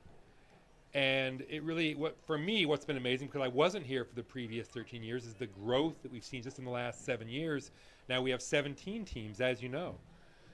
0-2 pitch from Rozier, misses away. And 17 healthy teams. We haven't had anybody go out of business or move in those 7 years, and that's sort of a testament to the leadership, not mine, the leadership of the board of directors, the people on the executive committee who are also on the board. But I mean, it's just, I've played a small role, but there's just been strong leadership, and that's led to a great deal of stability and 17 successful teams, which is what we all want. Geeson even in the count with Rozier. It's 2-2 here with 1 out in the top of the 5th inning.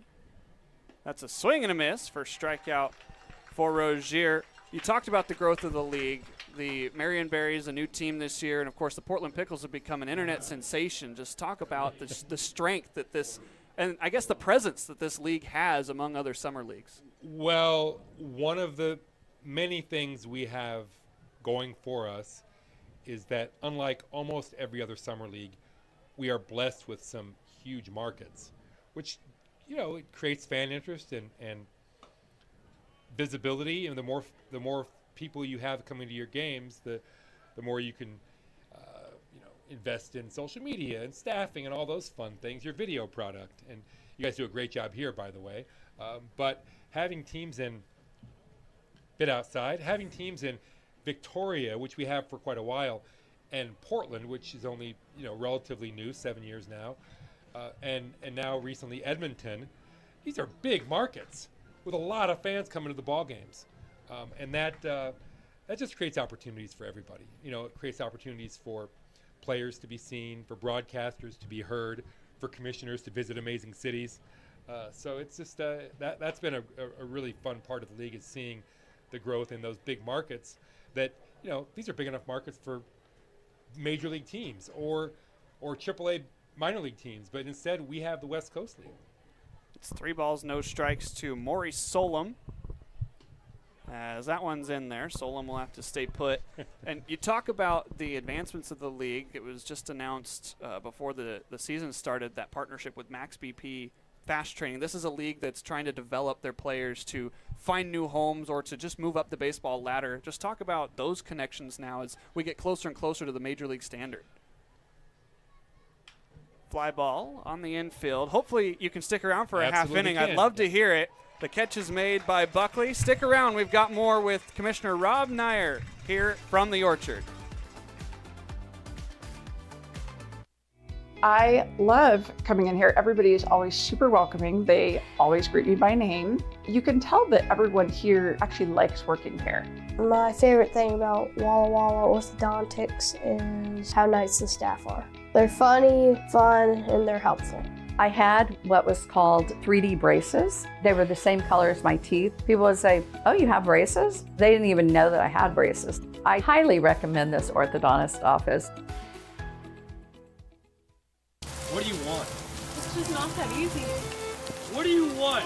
Seafood? Mediterranean? What do you want? Hey guys, what about Westside Pizza? I love Westside Pizza. I love West Side. I love West Side. Yeah, the Hawaiian's great. Let's do pizza. Westside Pizza? Yeah. Problem solved. Gross. Westside Pizza, saving relationships since 1996. Seattle-born stand-up comedian and impressionist Adam Ray, live at Legends Casino, Friday, July 11th. Known best for his Netflix special, Adam Ray is Dr. Phil Unleashed, as well as his popular YouTube channel. If you don't know what Citizens app is, it's an app you can put on your phone that notifies you of all the danger that's lurking. That sounds like fun. Yeah, there's a lot of people cooking for Cocoa Puffs right outside your door. Tickets on sale now at Ticketmaster.com and Legends Gift Shop. Don't miss Adam Ray, live on July 11th at Legends Casino in Toppenish.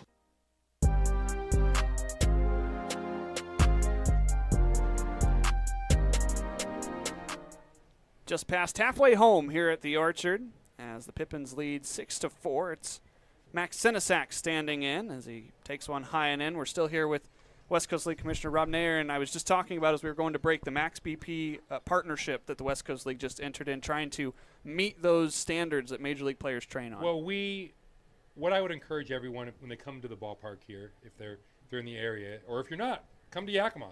Great place to see a ball game. Beautiful summer nights. There is a poster on the outside of the stadium that lists the mission statement for this league, and among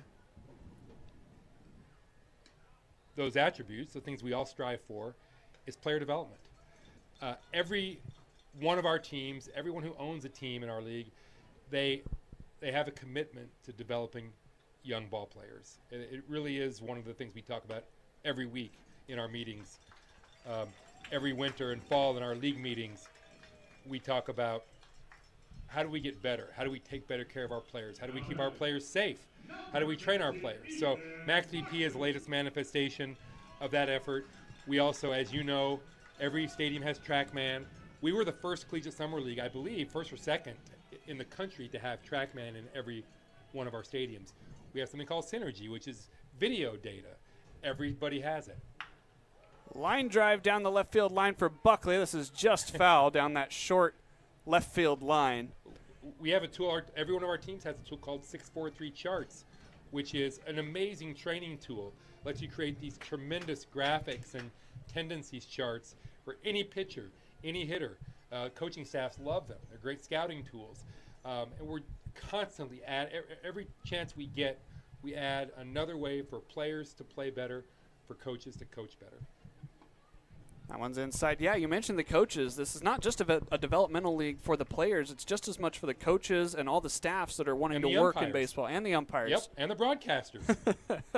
It is it's a big part of what we do. Yes, everyone wants to sell tickets and maybe not lose money at the end of the season, but we are a developmental league, and that covers everybody that you see in the ballpark, basically. Senesac is going to get thrown out on a strong throw by Holt Williams. Buckley was swinging to protect. It's now 1-2.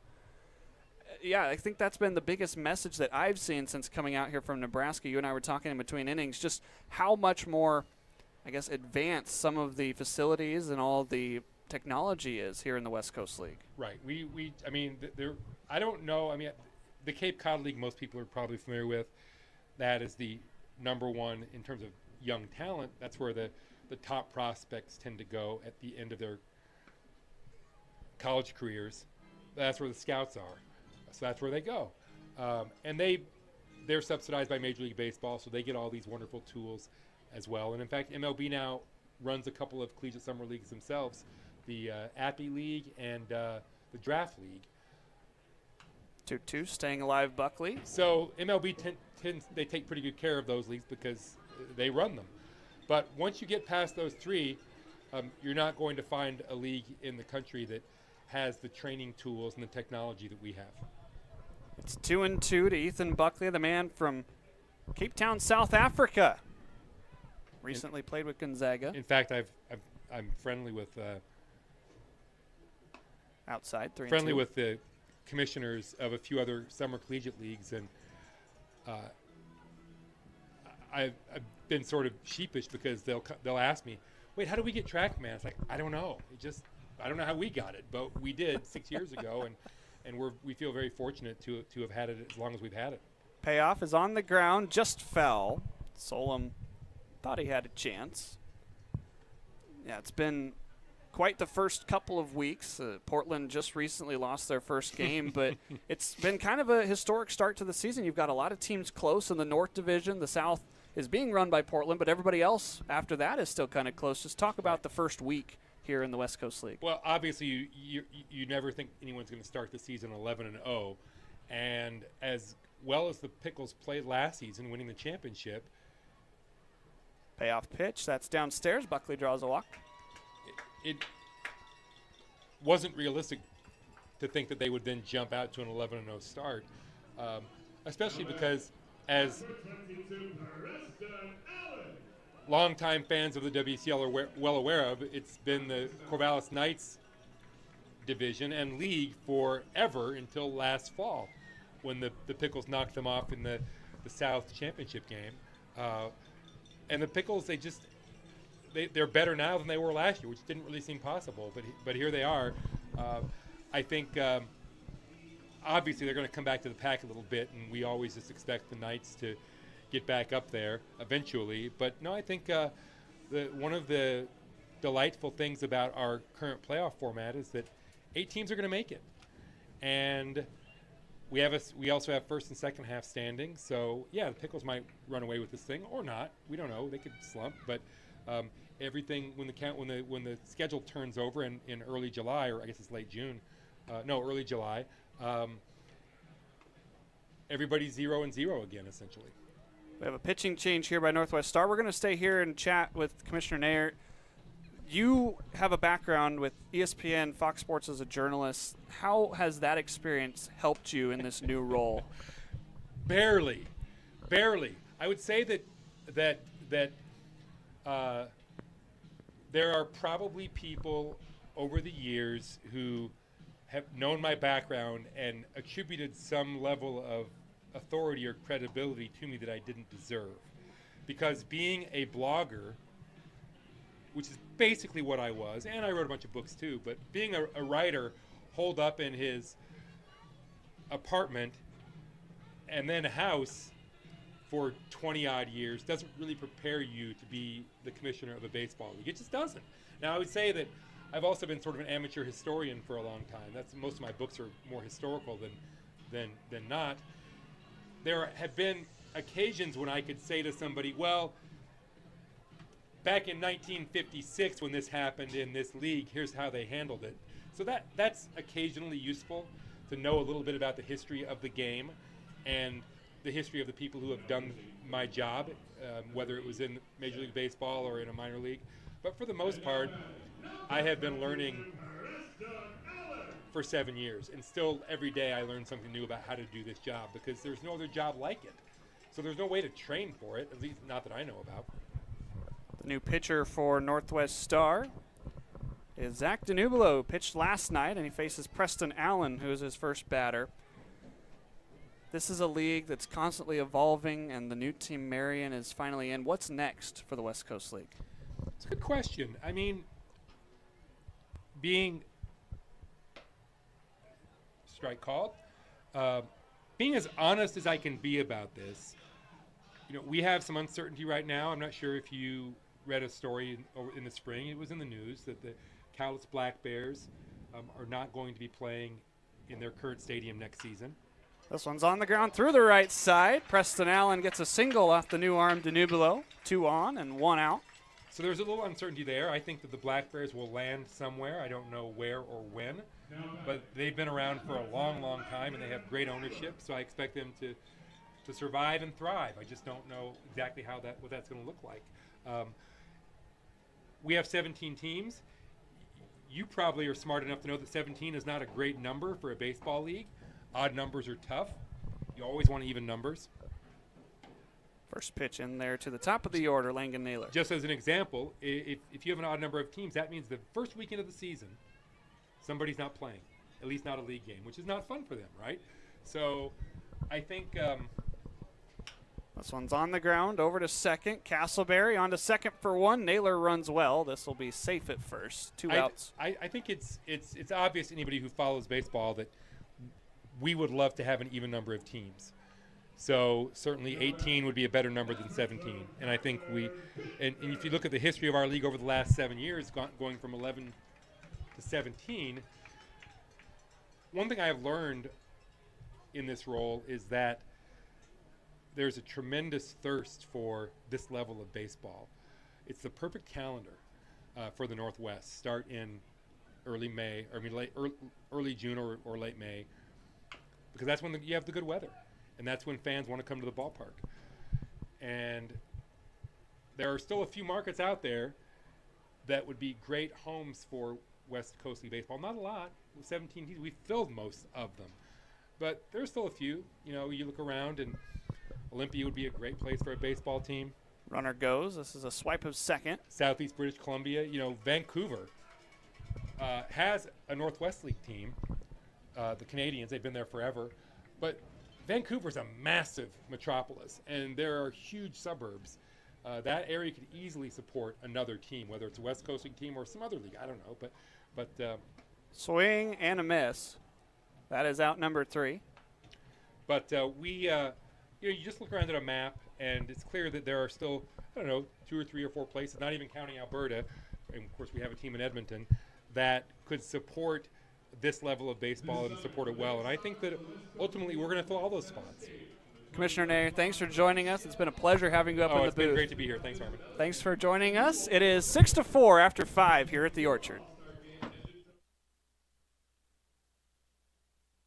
The Coliseum Coliseum in Rome had their gladiator games, but it can't compete with Legends Casino Hotel's Coliseum of Cash. During our Summer of Games Thursday drawings in June, we're giving away over $77,000 in cash, plus a new Kawasaki side-by-side. Just use your Legends rewards card to earn entries. Who needs Roman chariot races when you can leave them all in the dust in a Kawasaki side-by-side? All hail Legends Casino Hotel in June, and let this Summer of Games begin.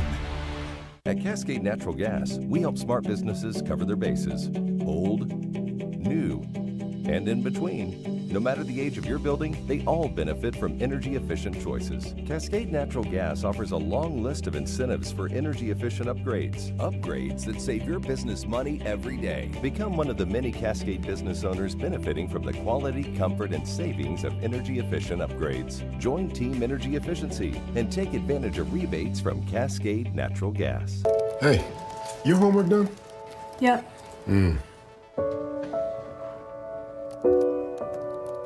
Hey, is your homework done? This kinda is homework.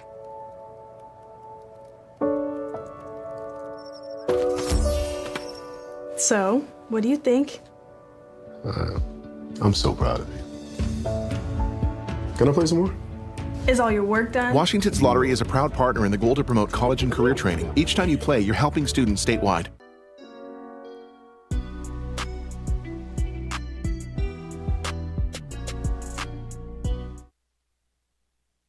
Top of the 6th inning here at the Orchard. So thankful for Commissioner Nair to stop by and share an inning of his time with us up here in the press box. Learned a lot about the past, the present, and the future of the West Coast League. As we are now in the back half of this game, Northwest Star will face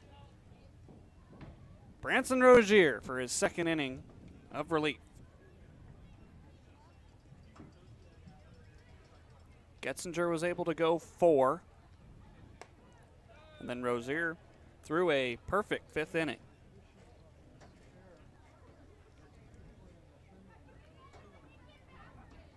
Behind in the count, 1-0 here.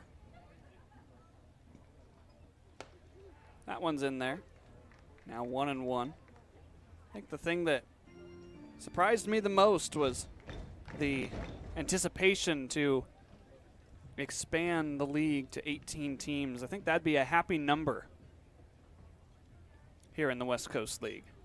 Swing and a miss. Of course, the South Division is the one with more teams in it currently, so you'd want to look for somewhere up north to have 9 in each division. Rozier way ahead. Misses outside. Place like Vancouver. Place like Edmonton. Certainly would be a destination for the West Coast League in the near future.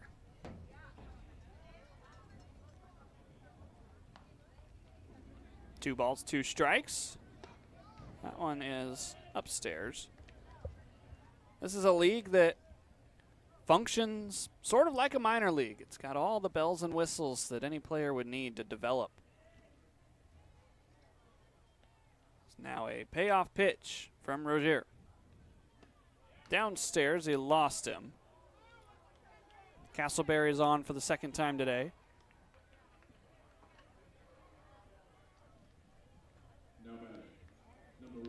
So now we're at the 9 spot. Kellen Desbians. Final line on Getzinger after he departed at the start of that interview. 4 hits, 4 runs, all of them earned, 6 walks to 3 strikeouts. First pitch strike from Branson Rozier, native of Yakima. Desbians from Longview, Washington. Grounds one up the middle. This might be 2. Naylor to Bittner. On to first. Double play. Taylor made 6, 4, and 3. And there are 2 down here in the 6th.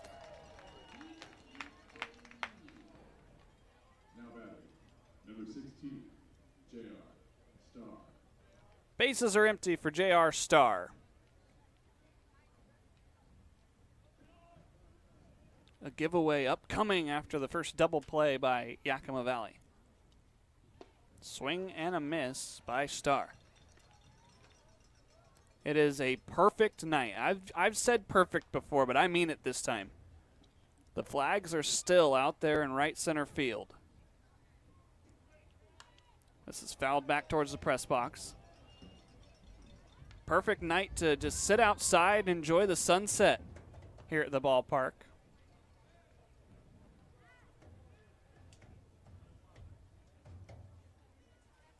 It's now Rozier trying to pick up his second punchy. Overcooked that one a little bit.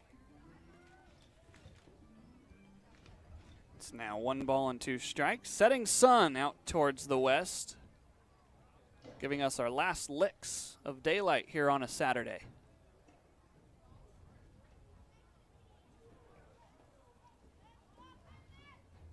One ball and 2 strikes. Swing and a miss. Very quick inning for Branson Rozier. We go to the bottom of the 6th. Pippins looking to tack on a couple more.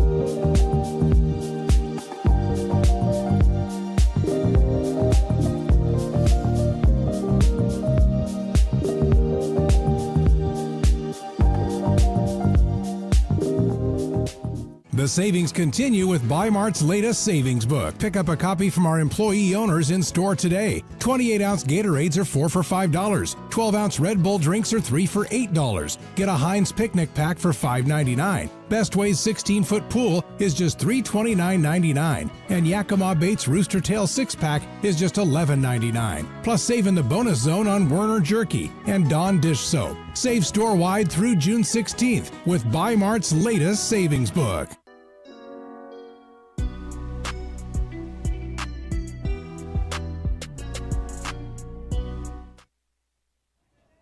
Welcome back here to Yakima County Stadium. Jake Porter is the man in the box as he takes ball 1. I just got in on the giveaway.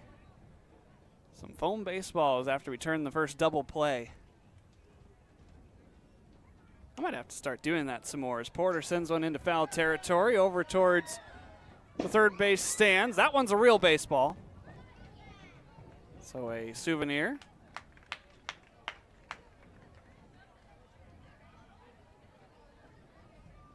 Always a fun time here at Yakima County Stadium. Of course, today was Surprise Saturday. I don't actually know that I found out what the surprise was.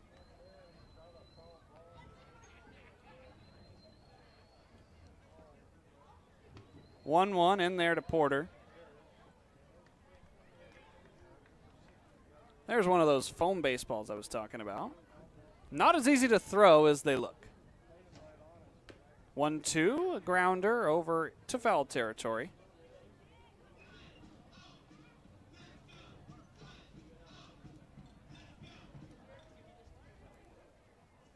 Oh, there's a good throw. Good launch angle by our interns. This is launched by Porter. This is deep out to right, but it will hang up. That is out number 1.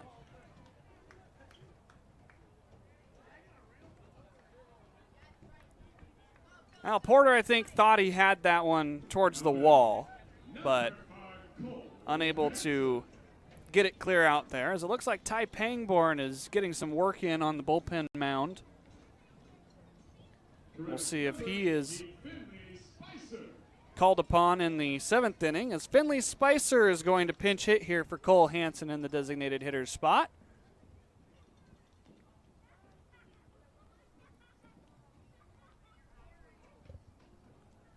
Spicer swings and misses at the first pitch he sees. Finley had been down the last week or so with a minor thumb injury.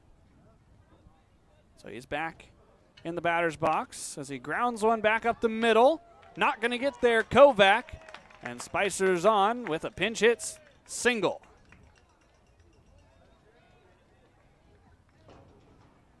That's a good start. Right back where he left off. Hansen finishes his night 1 for 3 with a couple of runs driven in.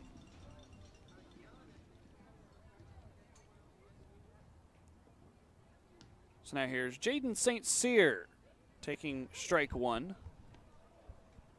We'll see if the substitutions continue for Yakima Valley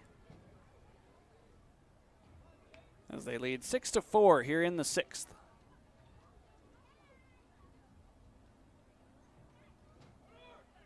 Runner takes off. Spicer getting his wheels going. So a pinch hit single and now a stolen base.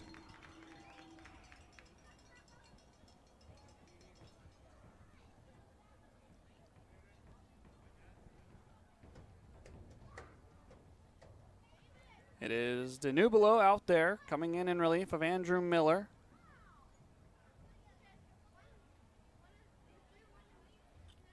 One. This one's through the right side and into right field. Spicer gets the stop sign. There'll be runners at the corners with one out.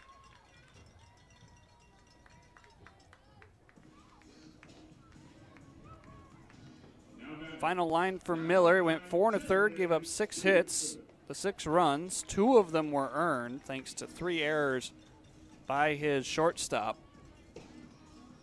Walked 6, struck out 3.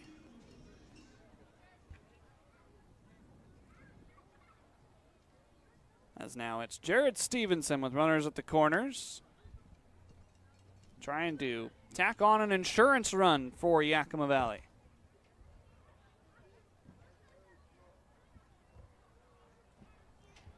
Pips trailed 3-1 after 1. There goes St. Cyr.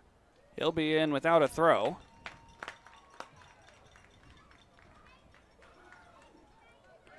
So now 2 men in scoring position for Stevenson.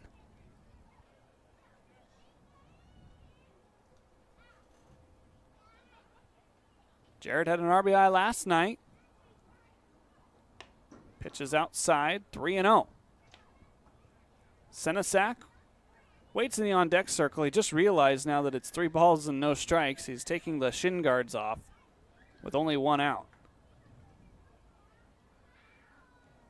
3-0 pitch, down and in. Stevenson flips the bat back towards Senesac, and he will trot down to first.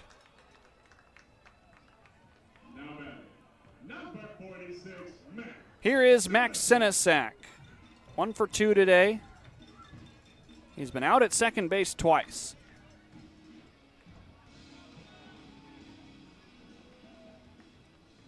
Flew out back in the 4th, trying to drive home a couple of runs.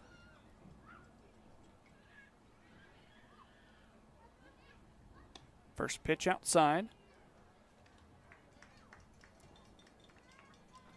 Senesac with the 1 home run on the season, also 7 driven in.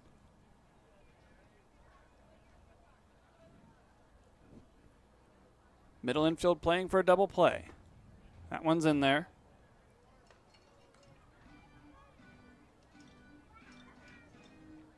Senesac most recently played at Loyola Marymount. Still in the portal, looking for a new home. 1-1 pitch. That one's brought back by Williams. Senesac down to his final strike.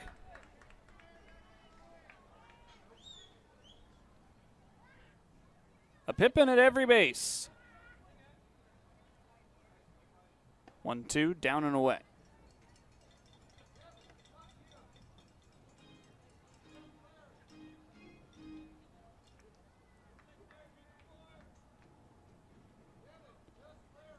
It's now 2 balls and 2 strikes. Senesac takes one inside. A walk would be an RBI.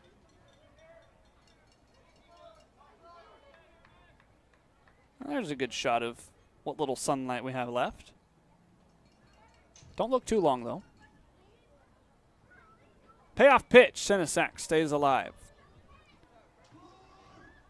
That one's off the light pole and into the concourse. Something else I discussed with Commissioner Nair is all of the partnerships that the West Coast League is entering into, and including all those driveline and other types of player development, as Senesac takes called strike 3. He is out number 2 and will slowly make his way back to the dugout. That partnership with Max BP is one of the biggest keys to the couple of locks that need to be undone to take this league to yet another level. It's already among the greatest. Buckley's going to ground the first pitch foul. This is a league that, like Commissioner Nair said, that if you take away the MLB owned and affiliated summer leagues, that this is the place to be. Big markets and engaged fan bases.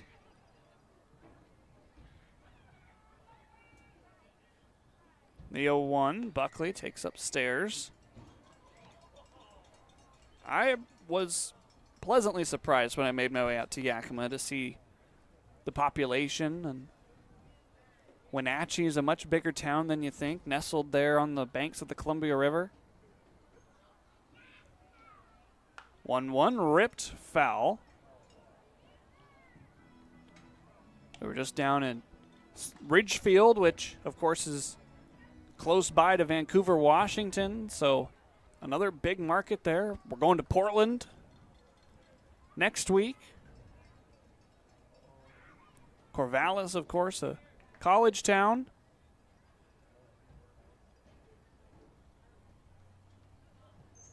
One-two pitch to Buckley, back up the middle, fielded by Castleberry. He'll flip to short to retire the side.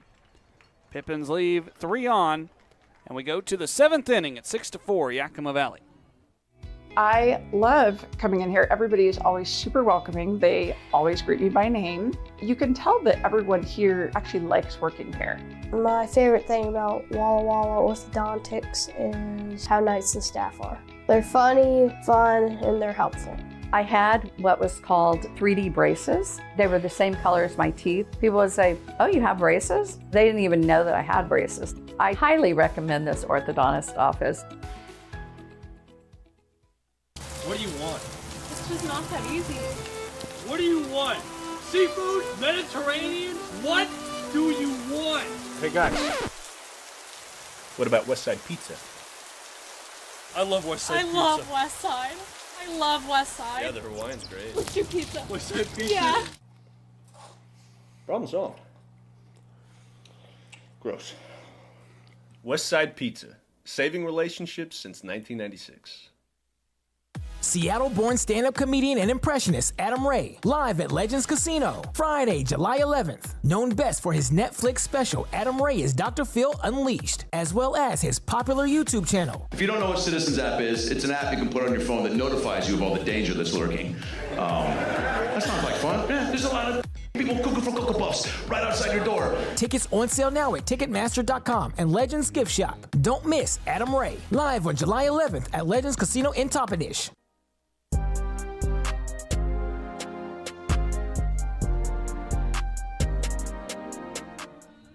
Ty Pangborn is out on the bump for a little bit of a tune-up before we head down to Portland. Pangborn, the third man to take the bump for Yakima Valley. His stats on the season: he's made a couple of starts, 3 of them in fact, 12 2/3 innings worked, 19 hits given up, only 8 runs though, 7 of them earned. 2 walks to 12 strikeouts is the big number to look at. He is 1-1 on the regular season. He will face 2, 3, and 4 in the Northwest Star order. That pitch is upstairs for ball 1. Aaron Henry, Luke Kovac, and Holt Williams. Big cut. It's now 1-1.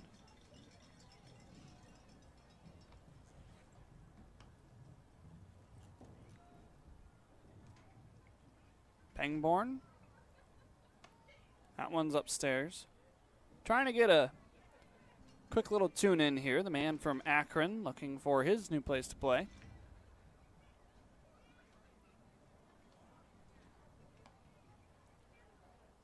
His 2-1 misses upstairs.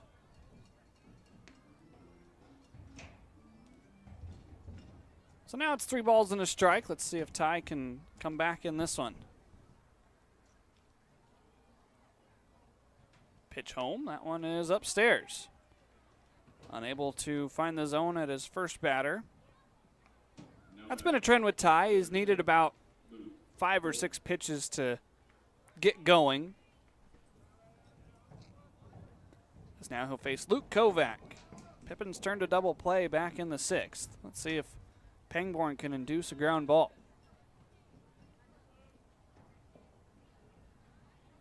This one inside. Kovac just about got it. It's 1-0.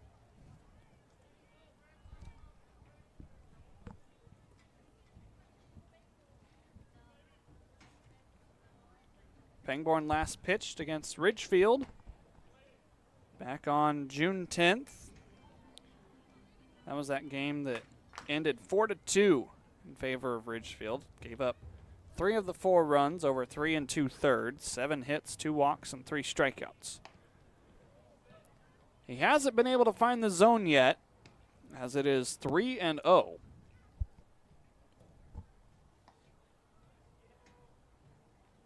Don't really want to put on in front of Holt Williams. He's got some RBI power. 3-0 pitch. There it is. Right into the zone.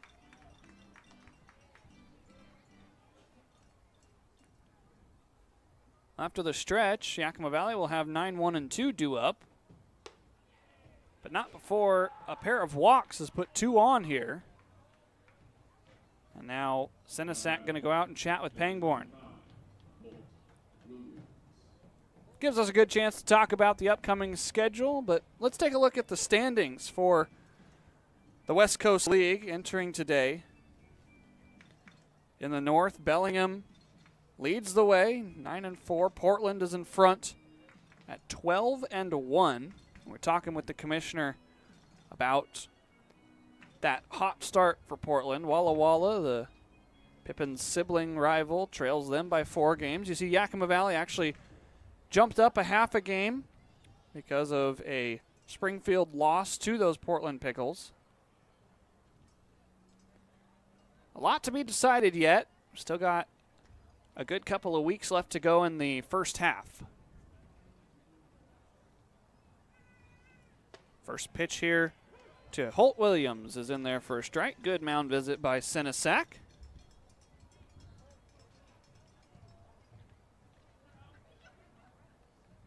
Williams on the day is 0 for 2.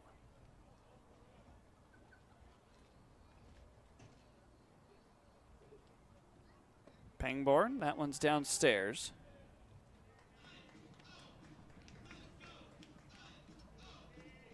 Ty's a big man out there on the bump. 6'6", 250.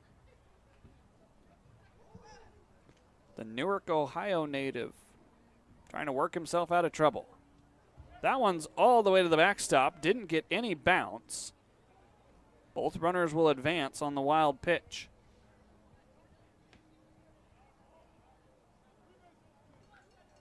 Well, this is a little bit different scenario than Pangborn's been in this season. He's been a starter all 3 games. But he did come in a clean inning, so that's why this just feels a little uncharacteristic for Ty.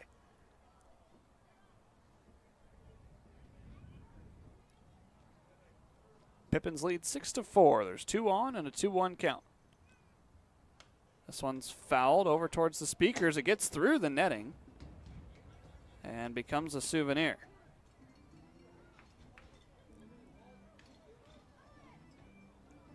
There you go. Hold it up. Be proud of that. See the horde of those kids down there just waiting for something to come their way.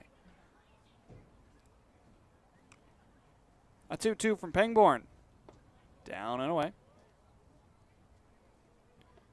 Now 3 balls and 2 strikes.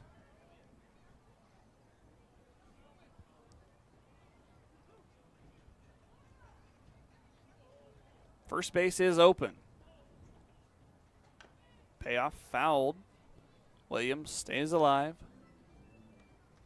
There's Coach Alvarado feeling better today. He was out of yesterday's game sick. Glad that he's back on his feet. Managing this pitching staff.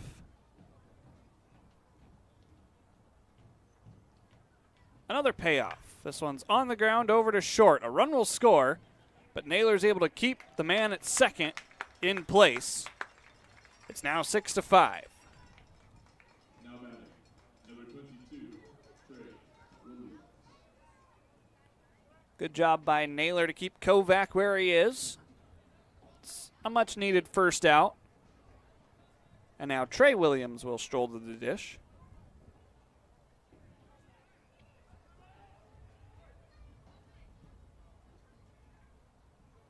First pitch, this might be trouble. St. Cyr ranging over. Yeah, he's got it. Don't know what I'm talking about with the Gold Glover out there in center field. Now batting, number 17, Kovac stays put. Was not deep enough to tag him over to third. It's now McConaughey-Geeson. The last man scheduled to bat here in the 7th.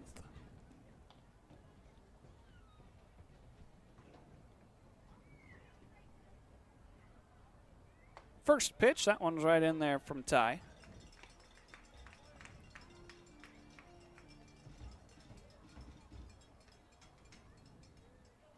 No balls, 1 strike.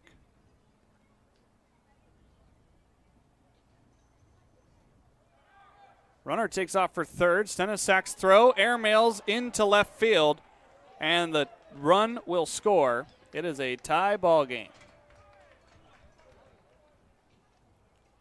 Stenisak's been a little inaccurate behind the dish today.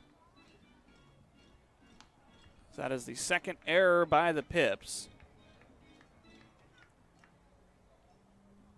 We're all knotted at 6 here. Pitch was definitely high, so it's 1-1 now. That one's down. Now 2-1. Well, Geeson's had 2 runs come across in front of him. But Kovac was standing at second when he started his at-bat. That pitch misses upstairs. Pangborn in danger of putting another man on the base paths.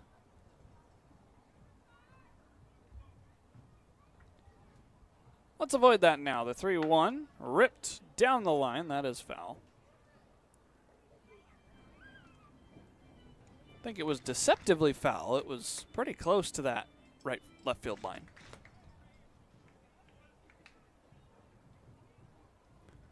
Now the count's run full. 2 outs and Pangborn's payoff pitch. That one is called strike 3. Dotted the outside. We go to the stretch. Knotted at 6 here in the Orchard.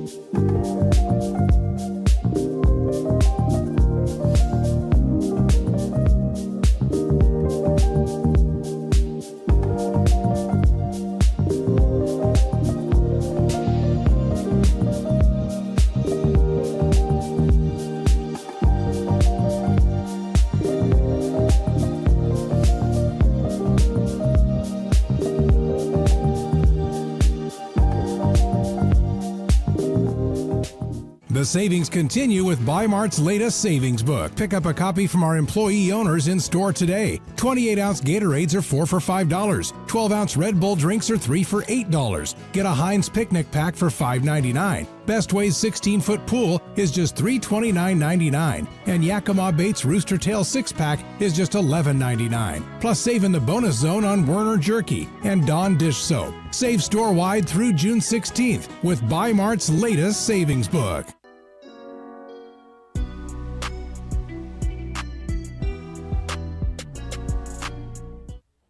That little girl looked like she was having a lot of fun during the 7th inning stretch.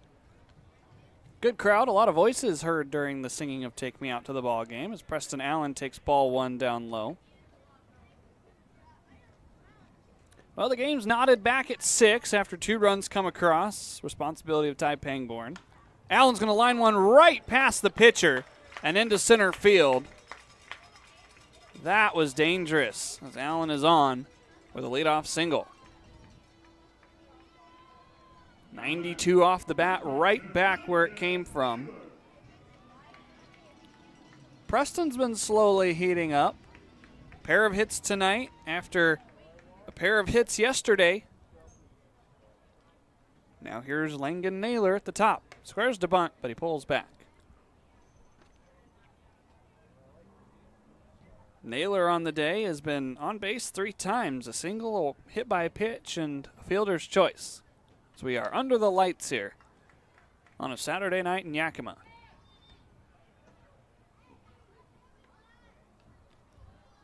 Northwest Star scored 6 runs on 4 hits, 3 errors committed. Naylor pulls the bat back. Pippins have scored 6 runs on 10 hits, committed 2 errors. 1 by the pitcher, 1 by the catcher.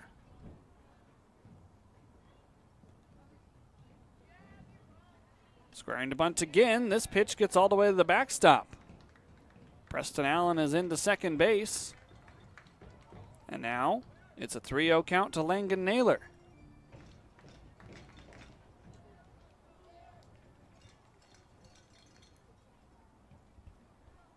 Well, let's see if he's still bunting to try and get the go-ahead run to third.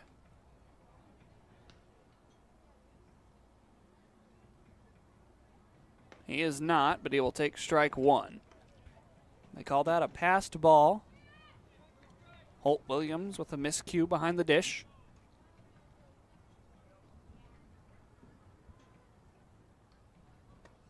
As Naylor will take ball 4. 2 on, nobody out. Pippins trying to get those runs right back. Now here comes Charlie Shebler, pinch hitting for Kyler Bittner.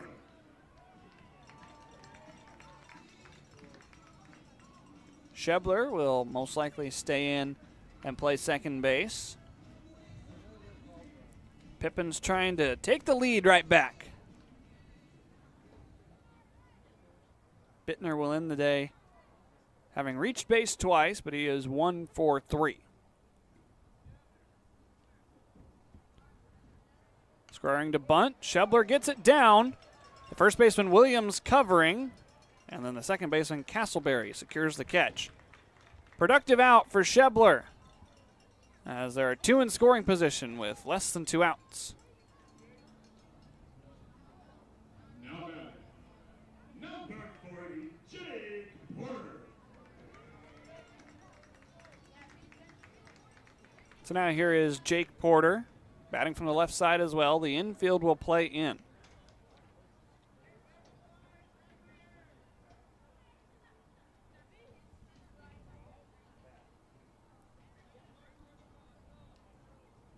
First pitch nearly clips Porter. 1-0. Jake on the day has walked twice. He's tripled and scored. He's also flown out.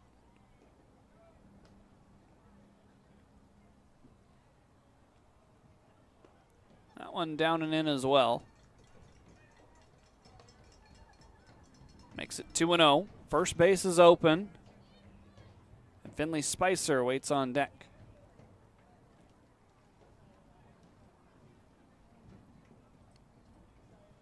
2-0 ripped foul. That one will make its way over towards the grass. I think Porter's going to need a new piece of lumber. That bat definitely shattered in the middle. Yep, he checks it out, tapping the knob against the ground. Hopefully he's got a spare. There it is. Porter will make the trip back to the plate. Yeah, this wood bat league. Every once in a while, you're going to lose a piece of lumber. That's just part of the game. That's how the bat companies get you, that's for sure. Always nice to see what a player can do with a wood bat. I like the sound better than a aluminum bat. 2-1 on the ground. Infield was playing in. Allen thought about going home, but has to turn back. Porter's the second out. Number 18, Finley Spicer. Let's see if Finley can get another hit tonight. He's picked up a pinch hit, single back in the sixth. Hit here would drive home a run, maybe more. This pitch is on the ground, over to short. Go back up with it. The throw gets past the first baseman, Williams. One run home. Here comes the trail runner. Naylor scores, and the Pippins are back in front, 8-6. Way to put the ball in play, Finley. Good guys in front by 2. That is now the fourth error by the the shortstop, Kovac. He was not the shortstop last night. It was Aaron Henry who was the designated hitter tonight. That pitch inside for ball 1. Oh no, they do give the error to the first baseman, Williams, for not catching it.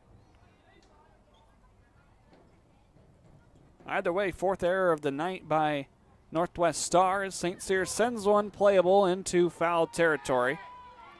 Williams will make the grab on that one to retire the side, but not before 2 runs come home after Finley Spicer put a ball in play. It's 8-6 Pippins as we go to the 8th. I love coming in here. Everybody is always super welcoming. They always greet me by name. You can tell that everyone here actually likes working here. My favorite thing about Walla Walla Orthodontics is how nice the staff are. They're funny, fun, and they're helpful. I had what was called 3D braces. They were the same color as my teeth. People would say, oh, you have braces? They didn't even know that I had braces. I highly recommend this orthodontist office. What do you want? It's just not that easy. What do you want? Seafood? Mediterranean? What do you want? Hey guys, what about West Side Pizza? I love West Side Pizza. I love West Side. I love West Side. Yeah, the Hawaiian's great. What's your pizza? West Side Pizza? Yeah. Problem solved. Gross. West Side Pizza, saving relationships since 1996. Seattle-born stand-up comedian and impressionist Adam Ray, live at Legends Casino, Friday, July 11th. Known best for his Netflix special, Adam Ray is Dr. Phil Unleashed, as well as his popular YouTube channel. If you don't know what Citizens app is, it's an app you can put on your phone that notifies you of all the danger that's lurking. That sounds like fun. Yeah, there's a lot of people cooking for Cocoa Puffs right outside your door. Tickets on sale now at Ticketmaster.com and Legends Gift Shop. Don't miss Adam Ray, live on July 11th at Legends Casino in Toppenish.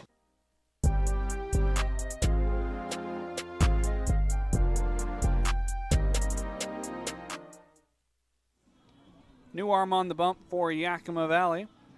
That is James Lawrence out there getting ready to toss here in the 8th inning. Lawrence committed to MSU Denver a few days ago, the native of Parker, Colorado, standing at 6'4", 200 out on the bump. He has only worked in 1 game on the mound, an inning and 2/3. 3 hits, 3 runs given up, 2 of them were earned. 2 walks and 1 strikeout. James got his bat going down in Ridgefield. Hit a home run and a double. As he will face 7, 8, and 9 for Northwest Star. Pippins gave the lead up in the top of the 7th, but got it right back in the bottom.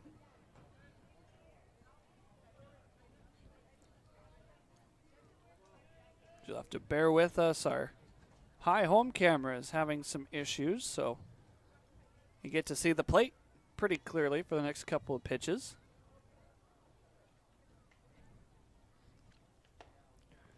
That one's high and in. Lawrence starts it off with the ball. Well, maybe James will just strike all 3 batters out that he'll face, and then we won't need the high home camera.